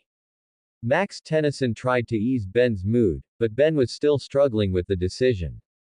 This was quite difficult for a 10-year-old girl, and combined with the fact that girls generally have more delicate minds, she was still feeling conflicted. Tian Shiwen was thinking about whether there was any way to add a layer of defense against the invasion demon to the Omnitrix and Omnipotent, and then he thought of it. Gene change pattern, the sound emitted by Omnipotent drew everyone's attention. I forgot, this mode was a trophy obtained from that monster before. After saying that, Tian Shiwen aimed Omnipotent at the Omnitrix on Ben's hand. The dial of Omnipotent emitted a burst of light that shone onto the Omnitrix, and the dial of the Omnitrix seemed to be receiving this energy as it also began to emit light in response. After the light from the 2 dials vanished, a layer of energy slowly formed within the Omnitrix, and the current defensive mode of the Omnitrix gained an additional temporary solution. It was to use its energy to blast the invasion demon to death the moment it touched the Omnitrix. This time it would really be blasted to death. Perhaps Azimuth had thought of a similar situation when inventing it, but it was a blank template caused by the lack of information on relevant creatures, and this was equivalent to setting a specific DNA for this blank template. So, theoretically, Ben didn't need to fear the invasion of the invasion demon anymore. After all, one hit and it would be blown to death. When this good news was announced, the others felt a sense of relief, and Ben directly rubbed her head against Tian Shiwen. Although a bit strange, it could be considered normal. So, can I go stop those mechanical monsters now? Actually, it's best to stay here, but if you really want to go, I'll go with you, which will be safer. The two looked at Max Tennyson, and Max Tennyson, clearly trusting Tian Shiwen, agreed to let them go. After all, Max Tennyson had also seen Overflow, and he was confident that Overflow and Vilgax were a 1-9 match. Vilgax would be ripped apart in a second. After Ben and Tian Shiwen transformed into Heat Blast and Lightning Man respectively, they flew directly towards that direction.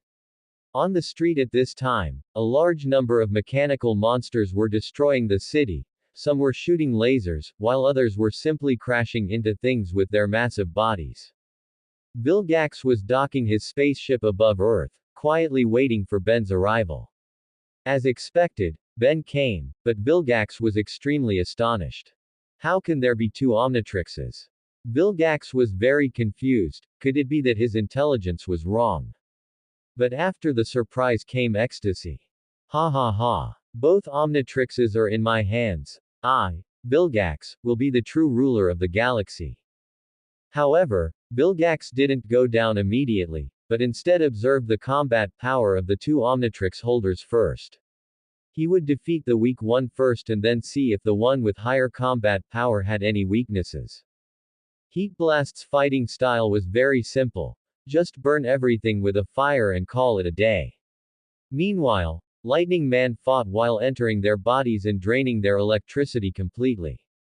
As for Vilgax, Tian Shiwen had long sensed him, and after opening up his perception, he also discovered the invasion demon lurking in the shadows, watching them.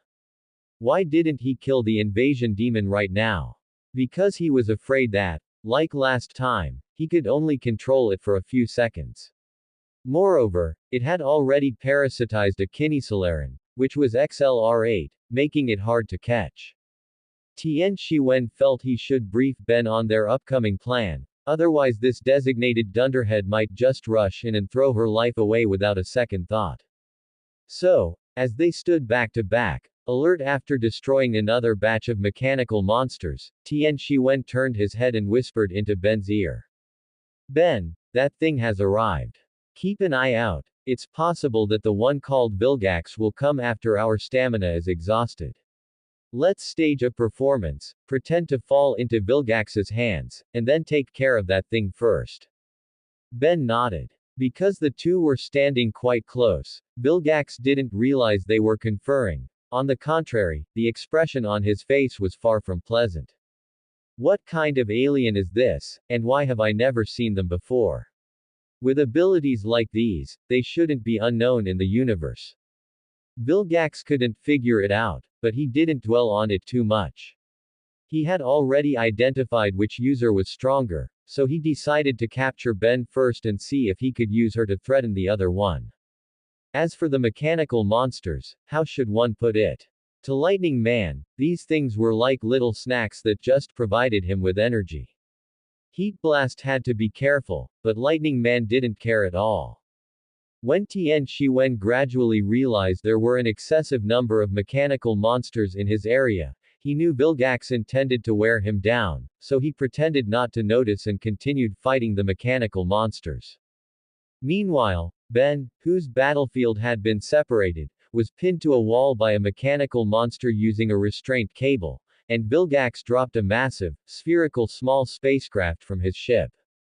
The spacecraft arrived in front of Ben, but instead of crushing her directly, it slowly opened to reveal Vilgax's tall frame. At this moment, Vilgax's muscles looked incredibly large. You could even see that his arms were thicker than his legs, though, of course, it was all muscle. It's you. You're the alien monster from our dreams. Vilgax was slightly surprised by this statement. After all, Ben could dream of him because he had long known the Omnitrix was in her possession, but he had only just learned about the other Omnitrix. It seems your little companion is quite special, but I have finally captured the foolish Earthling who caused me so much trouble. Who exactly are you? Ben, sticking to the principle that acting should be no different from her usual self, asked this question even though she knew exactly who Vilgax was.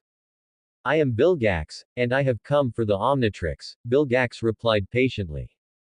Then you must not be one of the good guys, Ben said, and flames began to erupt from her body. The high temperature of the flames melted the anchor points of the restraints, and Ben struck Vilgax with a fist engulfed in fire.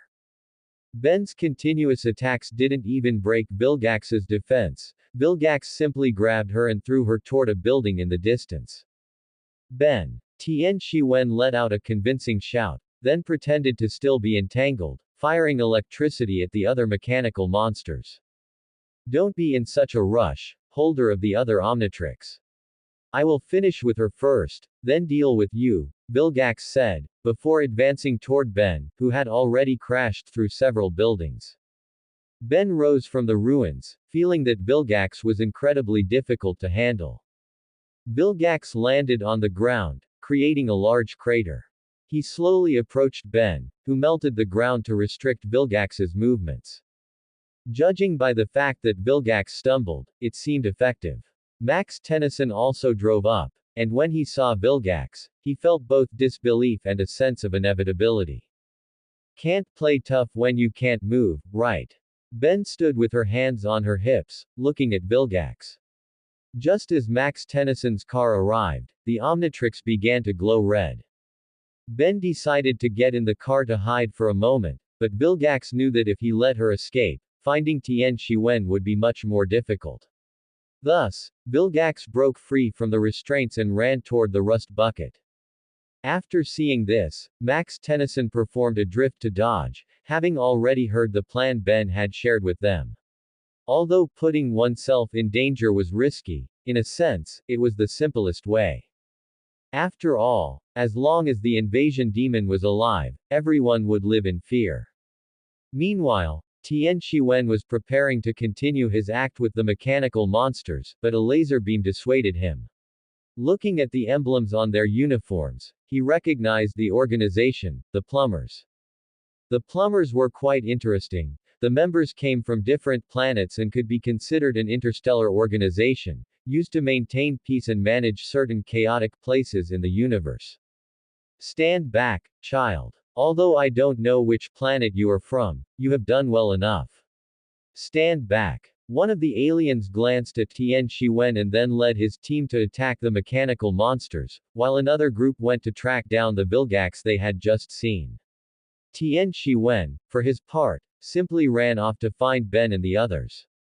Back at Vilgax's location, after a series of acting competitions, Vilgax hadn't realized at all that these people were putting on a show for him. Tennyson, you are old. Do you still think you can defeat me? Vilgax held Ben in his hand, and the latter was frantically elbowing his hand. Vilgax, you are still the same, your temperament hasn't changed a bit. Have you forgotten the past? Max Tennyson didn't say anything like, let her go, but instead communicated in a tone that wouldn't provoke Vilgax. Hey, the past is the past, and now is now. I am no longer who I was back then. Tennyson, you have no equipment on you, how can you fight me? When I retrieve the Omnitrix, the entire galaxy will be inscribed with the name of Vilgax. Vilgax continued to ramble, and Max Tennyson didn't dare to rush forward rashly. Besides, Vilgax was right, he had no weapons and it wouldn't be easy to fight him. Then come and fight me. Lightning Man's electrical attack struck Vilgax's body, but Vilgax didn't even turn his head, he simply positioned Ben in the direction of the current, and the attack vanished. Ben. You, hurry up and let her go. It must be said that Tian Shiwen's acting was still on point. Vilgax really didn't realize this person was putting on an act with him. Perhaps it was because when he invaded others, he always relied on absolute strength. Little brat, if you don't want them to die right now, then stay where you are and don't move. The classic line was delivered, and Vilgax, carrying Ben, slowly walked toward Tian Shiwen. Max Tennyson prepared to launch a sneak attack, but was struck away by a punch from Vilgax. Uncle Max. Grandpa. ×2. The first thing Vilgax did when he reached the front was to press directly on the Omnitrix dial. As the transformation was undone, Vilgax looked at Tian Shiwen with a hint of surprise on his face. Little brat, there is something not quite right about you. Although he said this, Vilgax grabbed Tien Shiwen and took him and Ben back to his spacecraft, perfectly missing the late arriving plumbers. Max Tennyson decided to go retrieve his own weapon. It wasn't that the weapons provided by the plumbers who recognized him weren't good enough, it was just that he was used to his own plasma cannon. The plumbers decided to apprehend Vilgax, as there were still 2 children in his custody. Vilgax had them both suspended in midair, fixed in place by robots on either side. You brat, I should have guessed it sooner. The Omnitrix has been treated like a toy all along. Vilgax looked at the data coming from Ben and said to her resentfully. Hey, I've transformed into a hero and saved a lot of people. Ben did not agree with Vilgax's statement, and Vilgax likewise did not agree with her thoughts. The goal of possessing power and conquest. Ancient, massive in scale, far beyond your range of understanding. Think about using the Omnitrix. Every alien race's army will obey me. I will be invincible in the universe. I will rule the universe. Vilgax pointed his finger at the 2 of them and continued. The ones stopping me from completing this great achievement are you. You've said so much, but have you thought about one thing? Tien Shiwen glanced at his omnipotent, and with a thought, a heavy cannon was projected out. Is it possible that mine is an omnipotent and not the Omnitrix you speak of? As his words fell, a quantum entanglement cannon fired from the heavy cannon. Because it was a projection, it didn't have much power, but it almost tore Vilgax's laboratory apart. Vilgax was furious at first, but after thinking about what Tien Shiwen said and what he had just done, an idea appeared in his mind. He instantly prepared to test it, so he immediately reached out and punched Ben with full force. Ben was stunned. What the heck? Why did you suddenly punch me? Before she could think much more, Vilgax's fist stopped in midair, and then Vilgax flew backward as if he had been hit by something himself. Oh no, I was in such a rush that I forgot the Omnitrix has a protective function. Tien Shiwen's eyes had now turned from amber to blood red. After getting up, Vilgax looked at his current appearance and thought about the ability he had just used. A look of joy appeared on his face. Finally, he couldn't help but start laughing. Ha ha ha ha, an anodite. I actually encountered a legendary anodite. After speaking, Vilgax began to test the data of the Omnipotent. Upon concluding that most of the parts on it were relatively low level, he became even more certain of his hypothesis. Ha ha ha ha, kid, are you interested in joining my ranks? I promise to give you the management rights to the solar system, or perhaps the entire galaxy, how about that? No. You'd better let us leave quickly. Vilgax smiled and said nothing. He certainly wasn't prepared to just use words to get an anodite to agree to invasion, but brainwashing was a different story. In Ben's incredulous gaze, Vilgax took Tien Shiwen away, leaving her alone in the laboratory. Vilgax, if you have the guts, let go of Tien Shiwen and come at me. Vilgax, if you dare to do anything to him, I won't let you off. Ben was raging impotently behind him, giving off a bit of a cuckold vibe, but soon, as the laboratory closed, Ben became a bit afraid. She remembered Tien Shiwen saying that it was in a laboratory that thing came, right? She suppressed the fear in her heart and waited for the arrival of the invasion demon. As something resembling a doppelganger with a wide-open mouth slowly crawled out from the gap in the laboratory door, Ben's fear was already etched on her face. The laboratory door opened, and Invasion Star slowly walked in from outside. Invasion Star had changed from the XLR8 form, but that face had become like a skull without skin. The body also looked like segments of vertebrae exposed on the surface, and the body presented a discordant, twisted sensation, especially the face that was the same as the invasion demons. You killed all of my kin. The invasion demon spoke. This time, the invasion demon's voice sounded like it had been affected by sound waves, having a kind of fuzziness like talking over a walkie-talkie. I won't let you off easily either. After speaking, the invasion demon reached out toward the dial of the Omnitrix, and Ben was already screaming in fright. Get away. Don't touch me, Get lost, get lost. But the invasion demon didn't listen to any of this. Soon it would be able to infect all the DNA within it. The next second, the moment its hand touched it, the Omnitrix emitted a special energy wave that attacked the inside of the invasion demon directly, and the invasion demon immediately felt extremely uncomfortable. Along with the invasion star that it had parasitized, the same was true. Subsequently, the last invasion demon was reduced to ashes under the attack of the energy wave. It worked. Tian Shiwen whispered. Seeing that Vilgax was about to put something on him, he immediately controlled the surrounding objects to destroy everything. After sensing the actions of Max Tennyson and the others, he immediately controlled Vilgax to stand in a certain place. Bang! The rust bucket crashed through the spaceship and charged straight in, and Vilgax was smashed directly against the wall in this collision. It was a stroke of luck.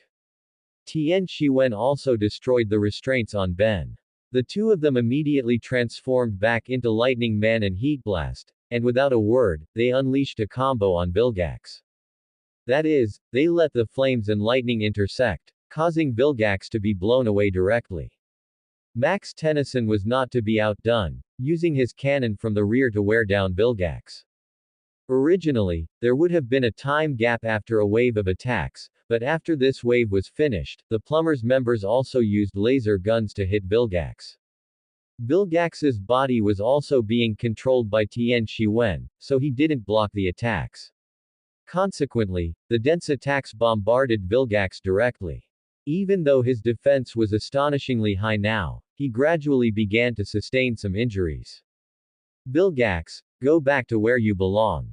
Max Tennyson found the spaceship control console and directly set the spaceship to self-destruct mode, and the attacks continued until the final 10 seconds before ending. Everyone left the spaceship one after another, not daring to linger, while Ben and Tian Shiwen were the last to get off the spaceship. You stinky squid, see if you dare to mess with me again. Ben shot a flame directly, and Vilgax had just gotten up before he was knocked back to the ground again. No. Watching that he no longer had time to escape the spaceship, Vilgax let out a roar of unwillingness. He had forgotten one thing. He had truly forgotten the ability of an anodite because he was carried away by excitement. As the spaceship was destroyed and blown into the sky, Vilgax's figure disappeared. He seemed to have been defeated, but Tian Shiwen knew this guy was similar to Belial. They were both kings of durability. Kids, taking a leave of absence to register for high school tomorrow. Thanks for understanding. It had been a few days since Vilgax was defeated. During these days, Tian Shiwen had been diligently perfecting the memory processing function he had prepared earlier, and today, Director was successfully created. A ball of light was taken out. When Tian Shiwen copied Bad Ben's memories, it transformed into a ball of light and was saved. The memory viewing method involved Prometheus extracting the memories and playing them as images. Director, begin extraction. Received. After the mechanical sound rang out, Tian Shiwen waited quietly. The time span of this memory was very large, but given that it was extracted in a short time, this effect was already quite good. Director was effective. It didn't take long to process these memories. Tian Shiwen also took out the data analysis glasses, similar to goggles, which had been gathering dust in his game space. Then he put them on and began to use another ability to experience virtual scenes, an immersive experience, worth having. The scene began in complete darkness, or rather, the entire space was shrouded in darkness. Tian Shiwen took a few steps forward and saw a house. The house was currently bathed in a raging fire, thick smoke drifting in the sky, adding a touch of grime to the heavens. The flames also ran rampant inside the house. Every movement made the house seem as if it were being struck by a hammer. The ceiling began to collapse piece by piece, and Tian Shiwen passed through these areas. Instinct urged him to walk into a certain room in the house. Don't be scared, little girl, uncle will definitely take you out, Tian Shido said, comforting the tiny figure who barely reached his waist. Looking at the raging fire outside the door and the collapsing buildings, Although he felt it difficult to breathe, he was fearless. Closing the door first would buy them as much time as possible. Behind him was a petite girl with short black hair and green eyes. There was still an unhealed slap mark on her face, and beside her lay the corpse of a middle-aged man. At this moment, she was trembling, unable to answer the man in front of her because her father had just died in front of her, even though he was the father who had always abused her and almost beaten her to death. However, when she actually saw him die, the girl still felt a little sad, but most of her emotions were pleasure and excitement. It was just her first time seeing a corpse that made her instinctively afraid.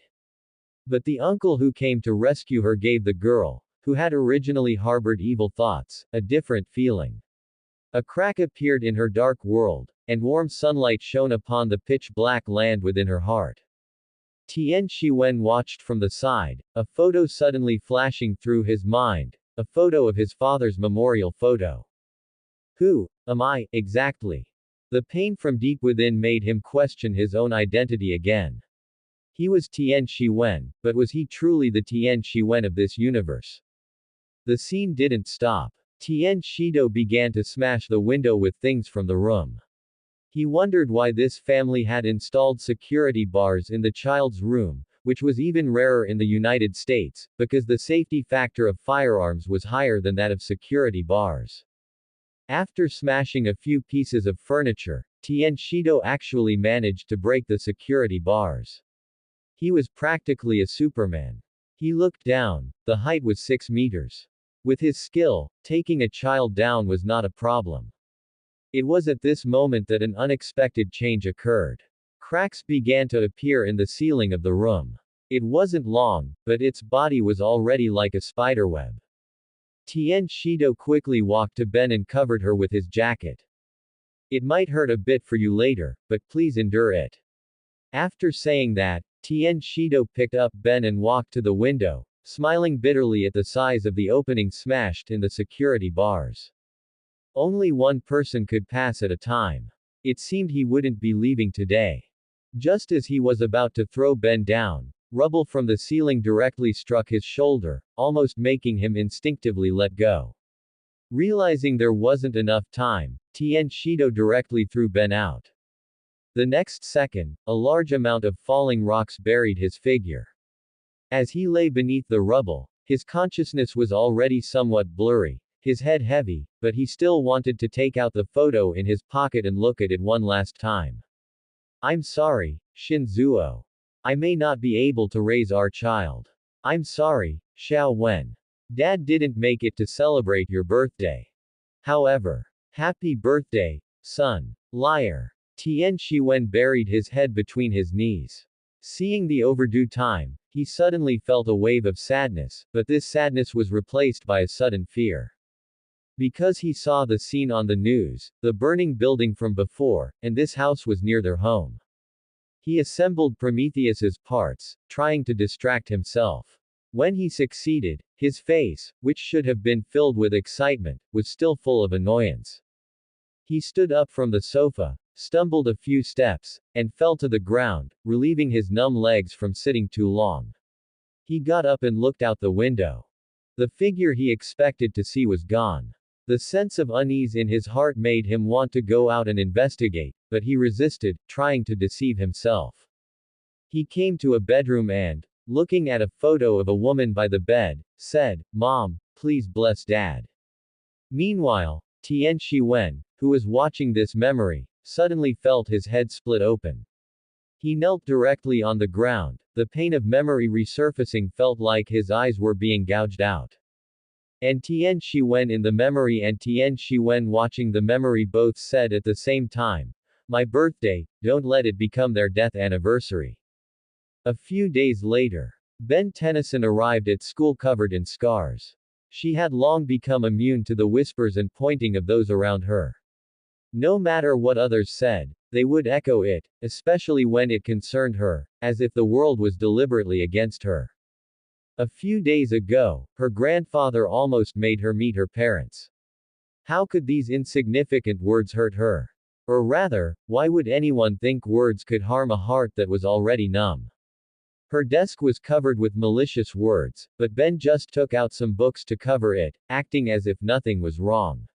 Having gone through this so many times, she was used to it. When school ended in the afternoon, as expected, she was cornered again. It's this reason again, Ben thought, understanding. However, the tugging pain from her wounds made her gasp. She knew these people were just taking their frustrations out on her because of some discomfort in their lives. This world was as malicious as ever. Just as Ben was bracing herself to add new wounds to her unhealed ones, a soft sound of footsteps appeared, and shortly after, Tian Shiwen walked by, holding Prometheus in its watch state. His gaze had undergone a radical transformation. If his eyes had once been lively and full of vitality, they were now filled with dead silence and emptiness. There was no expression on his face, as if he were merely a tool executing its programmed instructions. Perhaps because Tian Shiwen usually gave the impression of being a nerd, one of them shouted out upon seeing him, as if they had discovered something novel. Hey, isn't this disaster number 2? I recall you cursed your own parents to death, right? Tian Shiwen's footsteps suddenly stopped, and he slowly turned his head.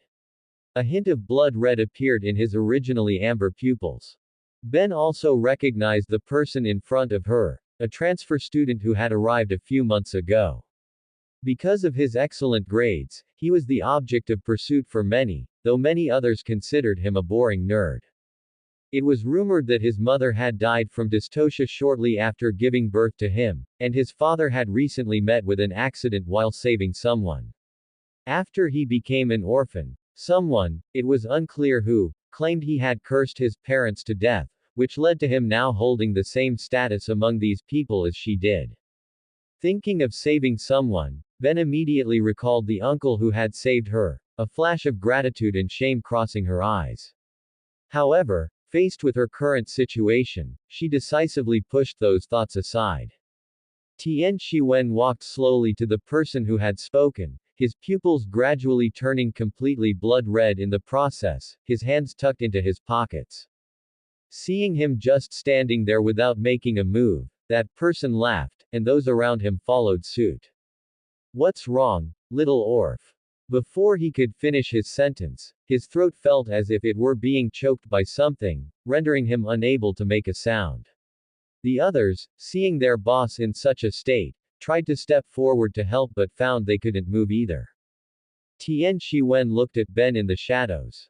Because her face was obscured by the shade, he couldn't see her clearly, but seeing that she had been brought here to be bullied, he spoke. Leave before I change my mind.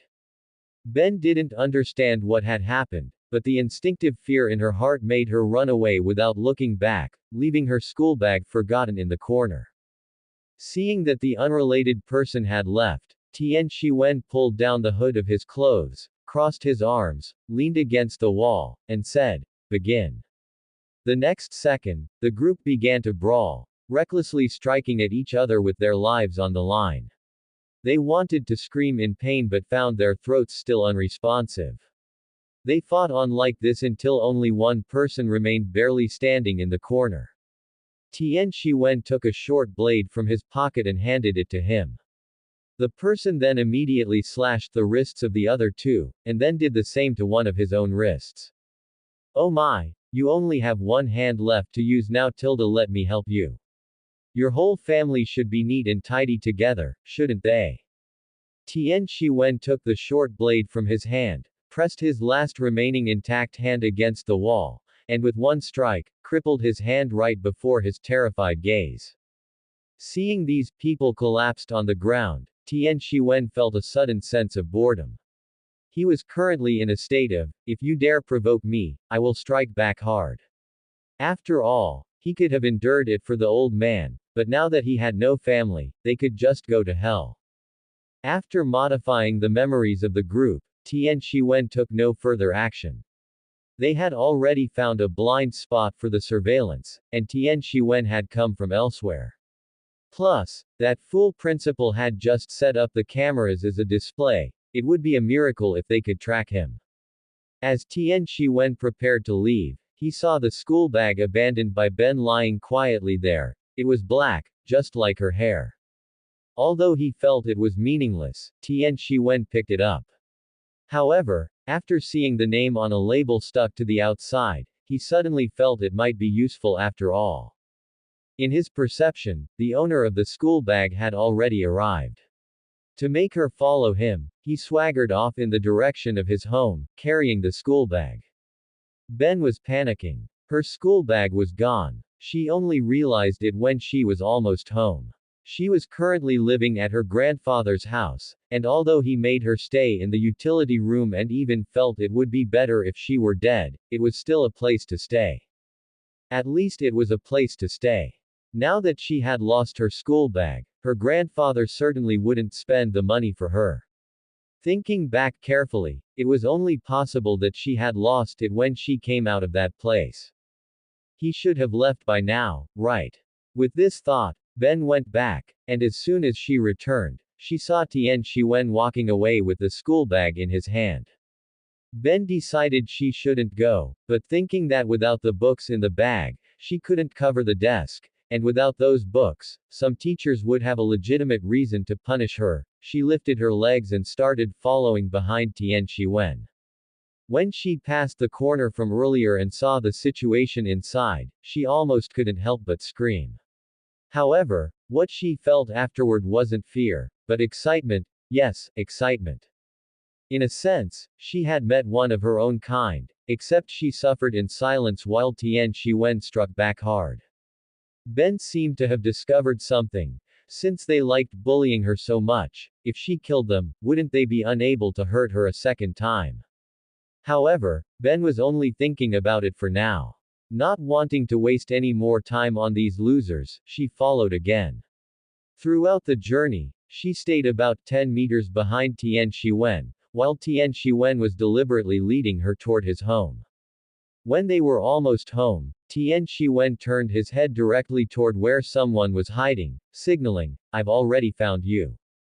Ben, knowing she had been discovered, muttered that this method was unnecessary and then stepped out timidly. While walking, her mind was still wandering to other things. When she walked in front of Tian Shiwen and noticed his gaze, the words she had gathered the courage to say were forced back into her mouth. Tian Shiwen didn't think much of it when he saw her like this. After all, he had been staring at others too. After confirming that everything was consistent with the information he had retrieved from his memories, he urgently wanted to know what had actually happened that day. After all, although the identity of the sole survivor of the fire had been kept secret, that kind of small fry technology had no technical complexity for him at all. However, seeing this little thing in front of him with such eyes that revealed a clear, naive stupidity, he doubted whether she would reply with, "I forgot," if he asked her. But fortunately, he could extract memories. Tian Shiwen was very anxious. He wanted to know why his father had been involved in that fire. Although he probably knew what was going on, it was all just speculation until he got a definite answer. He softened his expression slightly, at least no longer wearing that sour face. With his features, it actually gave off a bit of a big brother next door vibe. "What's your name?" Tilda. Ah. That was Tian Shiwen's inner reaction to his own voice. After all, he was deliberately putting on a falsetto. It made him a bit uncomfortable. But in Ben's eyes, this method wasn't very effective. After all, what would you feel if someone who had been gloomy just a moment ago suddenly smiled at you gently? Anyway, Ben was now creeped out. And due to the constant emotional fluctuations, not eating for a long time, and dragging her battered body, under the overlay of multiple negative buffs, Ben collapsed directly to the ground and fainted. Tian Shiwen. When Ben woke up again, she was lying on a bed. She opened her eyes, looked around at the unfamiliar surroundings, and scratched her head in confusion. But she also noticed that the hunger in her body had eased a bit. She was now in a room. The bedroom door was closed. She looked at the height from the window and originally wanted to leave directly, but considering her body might be so weak that her brain would demand she not die if she jumped out the window, she finally sat quietly on the bed without moving. While she was sitting there, a fragrance suddenly wafted in through the crack in the door and entered her nose. Smelling it, she was stunned for a moment, then her mouth began to salivate uncontrollably. Instinct urged her to open the door and go out, but rationality told her it wasn't the right time to open it. So she fell into a very conflicted state. She didn't need to think to know that the white-haired person must have brought her back. Although she was a bit afraid of him, she felt he shouldn't be a bad person. So Ben slowly opened the door. In the living room at this time, Tian Shiwen was sitting on the sofa waiting for the soup in the pot to finish cooking. Although he was the only one left, he still had a lot of money, and his father had left quite a bit of inheritance, at least enough to support him until he turned 18. Besides, he already knew how to cook, because Tian Shilu's cooking tasted too weird. It wasn't that he couldn't cook, but as he cooked, he'd suddenly think, hey, I have an idea. He was fiddling with Prometheus, which was already LV.3, and adding several emotion templates to it. He named them the employee, the supervisor, the wise man, and the director, treating them as his own team. Awake. If you're awake, come over. I have something to ask you. Tian Shiwen didn't turn his head, still fiddling with Prometheus, as if it wasn't him who had just spoken. And Ben obediently walked over. Since he had already noticed her, it would be strange to keep deceiving herself. When she stood in front of him, the scene looked like a teacher punishing a student by making them stand. This made Tian Shiwen couldn't help but look up, the corners of his mouth twitching. You, sit down. I'll be straightforward. I have something to ask you. On this basis, our status is equal. After hearing this, Ben slowly sat down. In Tian Shiwen's view, her manner was somewhat like a humanoid that had just taken shape and barely understood human nature. Simply put, she was like an NPC. When she looked at him with fearful eyes, Tian Shiwen finally asked, let me ask you, you experienced a fire a few days ago, right? Have you seen a person with black hair and brown eyes? Ben immediately thought of the person who had thrown her out the window to save her life. But she didn't know why Tian Shiwen was asking this, nor did she want to betray her savior. However, seeing her reaction, Tian Shiwen knew she had seen him. So he immediately said, he's my dad. I just want to know what he did at that time. After hearing this, Ben carefully examined Tian Shiwen for a while. It wasn't that she was overthinking, because one had white hair and the other black hair, they didn't look related at all. But when she saw the photo of Tian Shiwen and Tian Shido placed on the table, she believed him. She recounted the events exactly as they happened, but as she spoke, her voice grew softer until only she could hear. After a long while, she heard a soft laugh beside her. Tian Shiwen closed his eyes, said something to himself silently, then looked at Ben beside him. In a sense, this was a life that continued because of Tian Shido. Tian Shiwen had also examined this person earlier, because when he carried her back, she was too light. The results of the examination shocked him. It was the first time he had seen a concrete manifestation of old wounds not healed and new ones added. For example, the arm he saw was covered in bruises, purple and blue, and some wounds that were almost healed had been reopened. Tian Shiwen was silent for a moment, then asked, how does your family take care of you? Ben was stunned by the question, and her expression immediately turned a bit bitter. But she still answered his question. Same as before, eating leftovers, sleeping in the utility room. Nothing special. Then what about the injuries on your body? There's no way you got so many wounds in that fire, and most of them look like they were caused by beatings. Ben was silent. She really didn't want others to hear about her bitter past. Tian Shiwen didn't press further. He wasn't someone with negative emotional intelligence. Just then, the soup was ready, so Tian Shiwen went to fetch it, while Ben reflected on what had happened to her recently. Come eat. With your frail body, if you go back now, you'll definitely just eat leftovers. Here, you can eat while I ask you a few things. Tian Shiwen handed her a pair of chopsticks, but then remembered this was the United States and silently put them away, replacing them with a spoon. He said irritably, such a troublesome national culture. Annoying. Although Ben was a bit resistant, once she put the food in her mouth, her body moved as if out of control. Tian Shiwen, meanwhile, asked some perfunctory questions. Finally, Tian Shiwen suddenly asked, how about staying here? Ben was stunned for a moment, then felt as if she had been struck. After all, such a sudden question was indeed shocking. Don't get me wrong. Seeing the injuries on your body, your family probably isn't that great. You were saved by my dad, and now that you're in front of me, I can't just watch you die because of this. Considering everything, staying here is the best option. Or rather, adoption. Ben finally processed all this information. She was about to refuse, because she already owed their family a life. Now she would be troubling him even more. But thinking about her grandfather's behavior, she hesitated again. After some thought, she asked Tian Shiwen a few more questions. When she was assured that she wouldn't be a bother, she agreed. 3 months passed in the blink of an eye.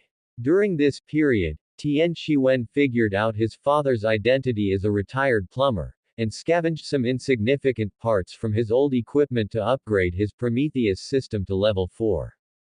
Then, using Snow Wolf as his codename, he followed the messages left by Tian Shido to find the plumbers' headquarters, hacked directly into their system, and incidentally borrowed some materials used to create the Omnitrix.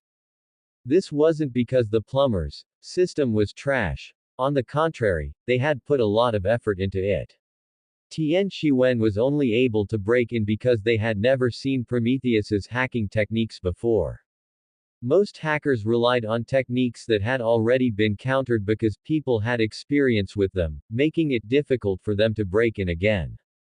But Prometheus was different. Its hacking methods were very unique, finding alternative paths like playing a game, making the plumbers' technicians' heads almost smoke as they couldn't figure out a solution.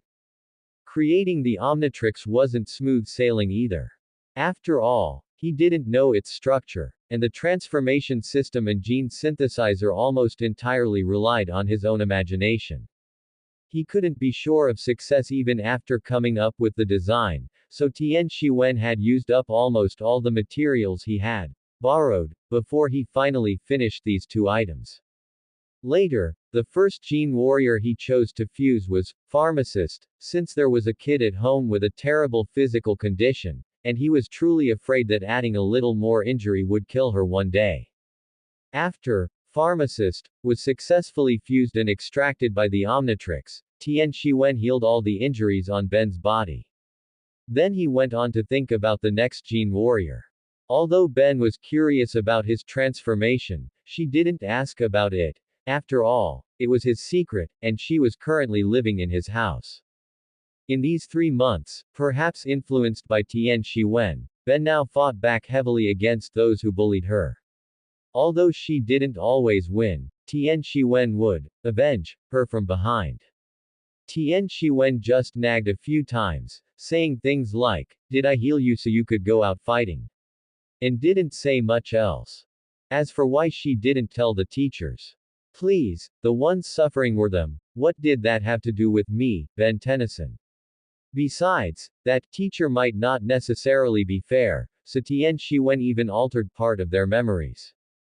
Honestly, most people in this school were full of malice toward Ben for some reason, as if they were specifically trying to push her towards becoming bad.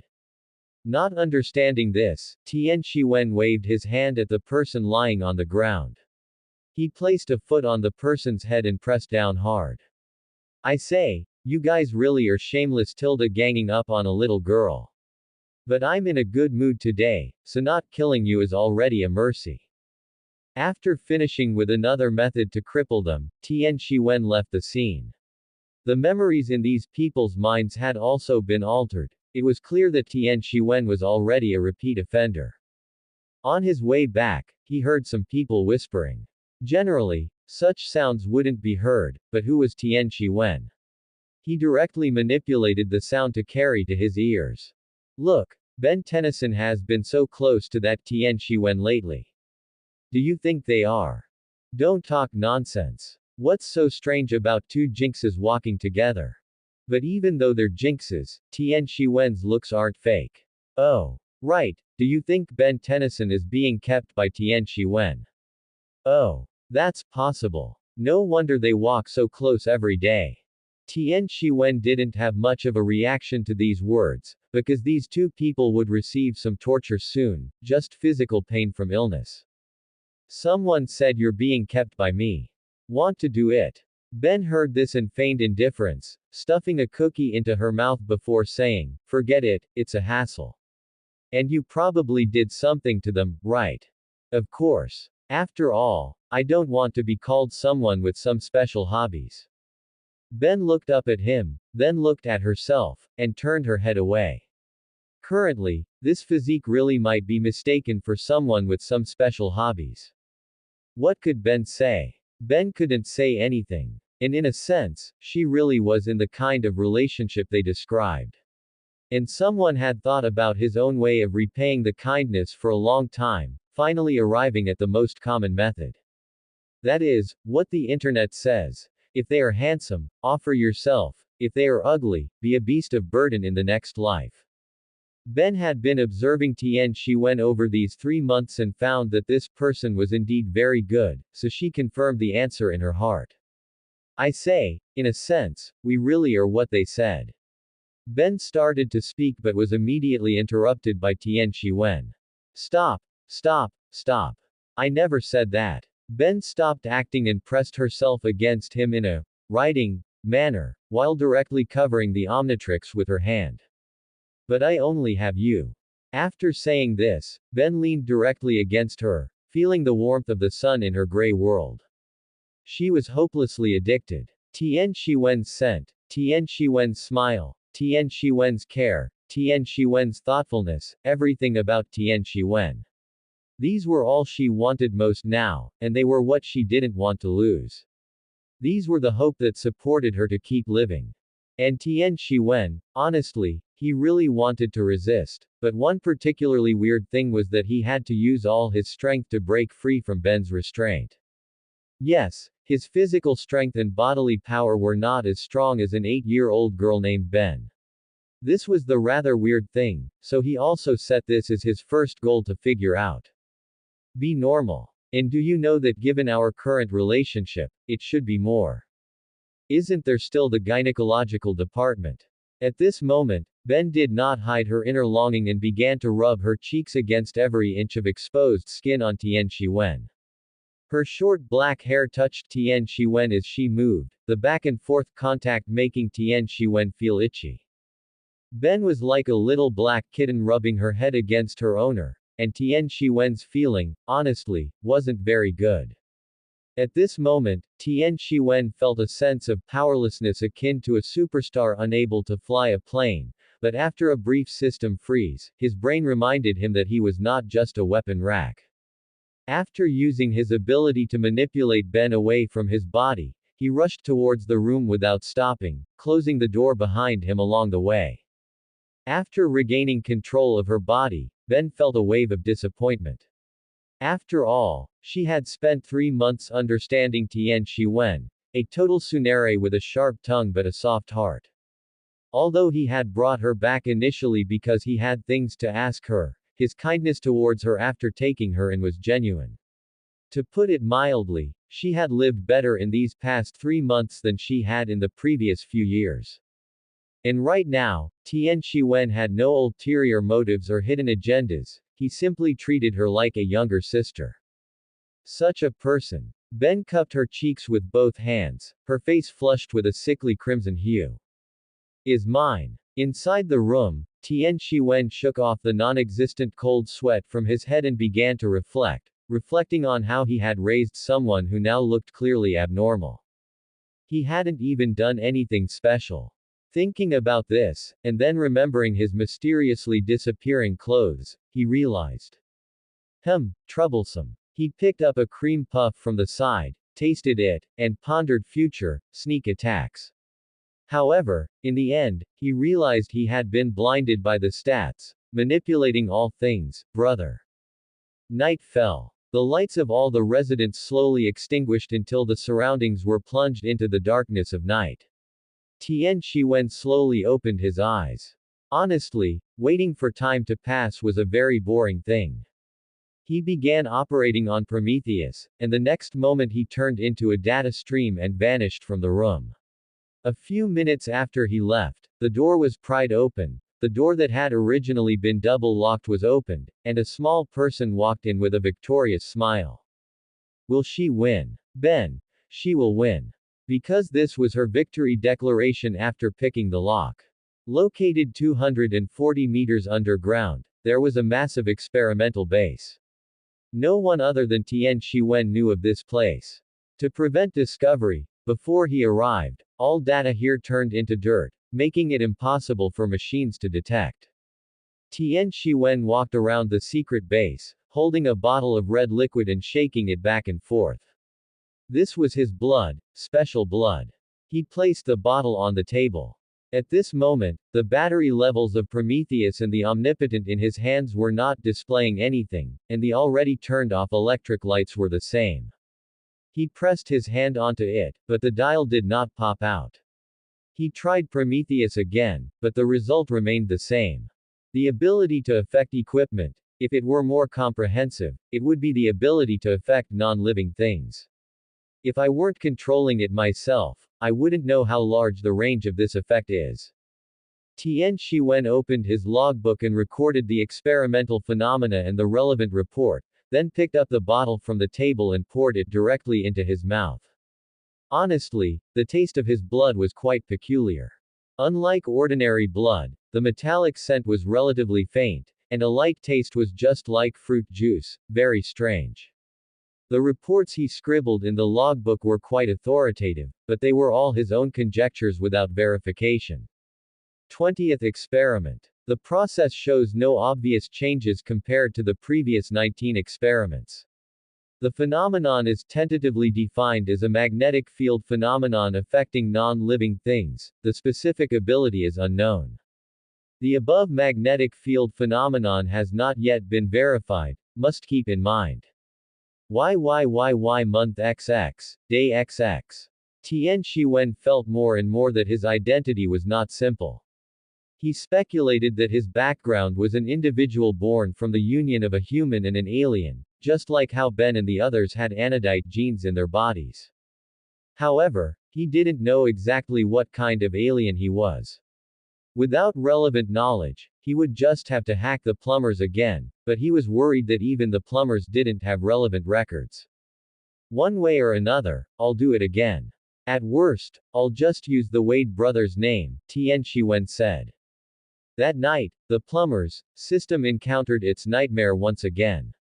When they saw a snowy white wolf icon pop up on the screen, the plumbers' members were furious, but they could only be furious for a moment. Facing this kind of hacking technology that they had no idea what it was, all they could do was stare blankly. Plumber's system burned out. The result this time was great. They just had a large amount of alien knowledge stored within the plumbers copied, as if. However, after seeing what was left behind, they turned red with rage. Hope you can keep up the good work next time. I was here Snow Wolf and Wade brothers. Although it was obviously a scapegoating tactic, what if? Prometheus, search and list a series of alien races for me to screen. Tian Shiwen was currently sitting outside the base. Looking at Prometheus's loading speed, he wasn't disappointed, just feeling that he should strengthen its capabilities. He waited, and just when he wanted to go back first, a certain race popped up. After he carefully browsed the content above, his face turned pale, and the bubblegum in his mouth fell to the ground. Tian Shiwen returned home with a weary body. Now, he felt somewhat lost regarding his possible racial affiliation. Once he saw that thing, he could no longer return to his previous relaxed state. Although it was just a possibility, the thing he was best at was treating the worst-case scenario as fact. He took a shower, washing away the weariness and that sense of confusion with water, then went straight back to bed and lay down, before directly manipulating his brain to enter dreamland. And someone who had been waiting under the bed slowly crawled out, then climbed onto the bed with a victorious smile. She had said she would win. Ahem, I originally wanted to write Bad Ben as a heavy affection type so that the protagonist of this book could feel the gravitational field. However, considering Bad Ben's performance in the original work, I feel that only a yandere suits her. After all, the decisiveness she showed in preparing to take out Ben without the watch fits quite well. However, what I am considering now is whether to write negative Ben as a yandere. After all, you don't know what I've written, so I'll reveal a little bit. What I wrote is Eon showing negative Ben the experiences of Bad Ben and the protagonist, making negative Ben turn red with rage, and then showing the experiences of negative Ben and Bad Ben to Mad Ben, making Mad Ben turn red with rage. Just like this, progressing step by step, letting them be seemingly united internally but actually in a stage of secret infighting. I feel I am still a bit too abstract. In this way, Bad Ben has become the existence targeted by all the Bens, which is quite unusual. Let me think about it some more. Out with it, where did you get the key to my room? Tian Shiwen held Ben by the back of her collar, though he couldn't actually lift her off the ground, as that was impossible, while holding a key in his other hand. Shiwen, you can't do this Tilda. Ben tried to use her cuteness to get away with it, but it was clear that Tian Shiwen wasn't the type to be fooled by that. I'm keeping the key. Don't let it happen again. Ben panicked again. She threw her arms around Tian Shiwen, saying with a hint of a sob, "Are you going to abandon your future wife?" After a brief silence, Tian Shiwen let out a sharp, screeching noise, crossed out, and yanked her off himself, his face turning somewhat red. Where on earth did a kid your size learn to say things like that? Tian Shiwen was genuinely puzzled. Given she was just a little bean, he was truly curious where she'd picked up such talk. Was the United States really that free? Ben stared straight at him, and after seeing his reaction, she felt confident. It was like popping champagne at halftime. Look, if you keep taking care of me, and I don't have anything to repay you and your uncle with, isn't there a saying where you come from about giving yourself to someone, in gratitude? You could just think of it as raising a child bride. Ow. Ben was flicked on the forehead, causing her to yelp in pain. She thought what she said was perfectly fine, but in Tian Shiwen's eyes, it was complicated. First, she'd said something that almost couldn't pass censorship, so she deserved it. Second, her way of thinking was too twisted and needed correcting. Finally, he felt this little black cat in front of him was trying to get a free ride. And it really wasn't his misunderstanding, was it? Think about it. You save someone, but she has no way to repay you other than giving herself to you. But if you actually take her, don't you have to spend money on her and take care of her daily life and all that? Holy crap, although I got a wife, it seems I'm the one getting played. I can only say her thought process is just too active. But seriously folks, when I was a kid, I was actually curious about how these kinds of free ride situations worked. So you want a free ride? Huh, you little thing. Just planning to mooch off me for the rest of your life, right? Ben was ready to argue back after hearing the first half, but the second half hit the nail on the head, so she nodded repeatedly. You. Tian Shiwen was so angry he laughed. How could someone be this bold? She wasn't even pretending anymore. In the end, he just threw out, "Nothing is possible between us," and left as if fleeing. Ben, however, didn't mind. She could tell that Tian Shiwen was clearly interested when she made her moves. Good luck, young lady. However, what she and Tian Shiwen didn't know was that once his background, or rather, his alien race, was revealed, it would be impossible. From that day on, their relationship seemed to stall at that stage. Although Ben intended to take it a step further, Tian Shiwen always seemed distracted, with no time to focus on such things. Summer vacation had just started. This year, Ben was 10, and Tian Shiwen was 12, though from now on, he might only ever be 12. Ben wanted to wait for Tian Shiwen to go back together as usual, but the people around them intentionally or unintentionally avoided her.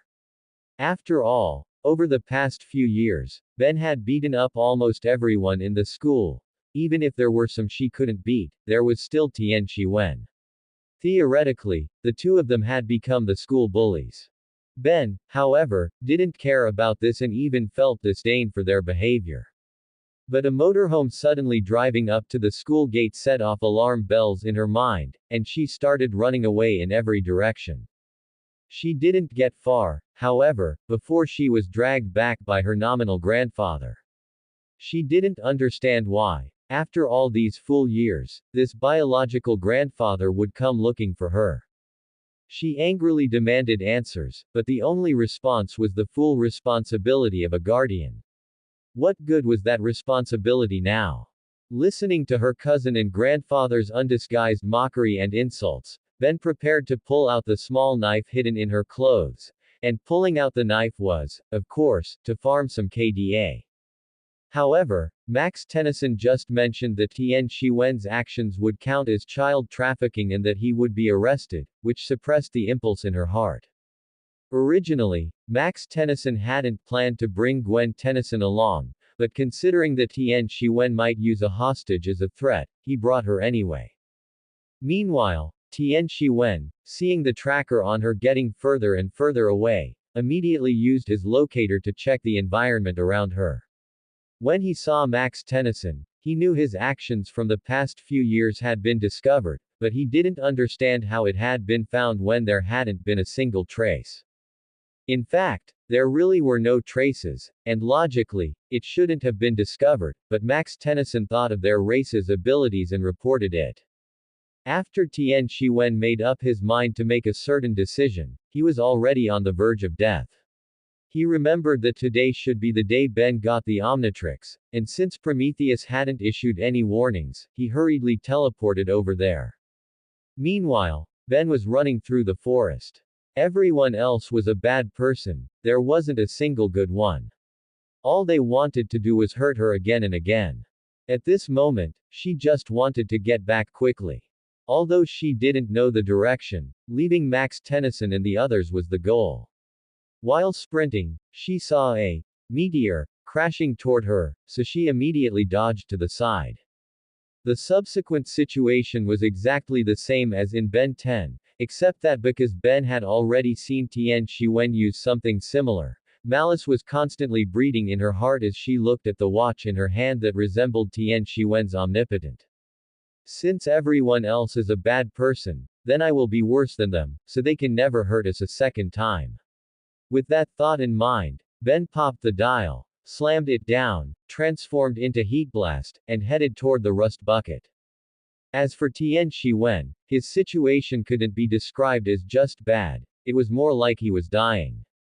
When he arrived, a group of plumbers surrounded him. He knew he had been ambushed, but what he hadn't expected was that Max Tennyson would actually use his own granddaughter as bait. After he killed a group of people with his omnipotent, the ground here had been dyed a deep blood red, and Gwen Tennyson, behind Max Tennyson, was vomiting continuously. Max Tennyson approached Tian Shiwen and pressed his laser gun against his head, while lamenting how it could really be him, and that he had tarnished his father's reputation and so on. Ha! What right do you have to talk to me, you who used your own granddaughter to lure me out? A legendary plumber. Just a bug who doesn't care if his granddaughter lives or dies. If it weren't for that experiment I did earlier, none of you would have survived until now. I don't know what you mean, but the fact that your race's terrifying ability isn't being used now must have to do with what you said. But no matter how much you regret it, it's useless now. Even your blood has lost its effect. Farewell, Snow Wolf. Meeting Tian Shiwen's blood-red eyes, Max Tennyson didn't hesitate and pulled the trigger, but the weapon in his hand didn't react at all. Behind Tian Shiwen, Prometheus was flashing with light. Forgetting my profession will cost you dearly. Ha ha ha ha ha. That's the end of part 3. Part 4 is coming soon. Thanks for watching. Please subscribe and support our channel for more stories.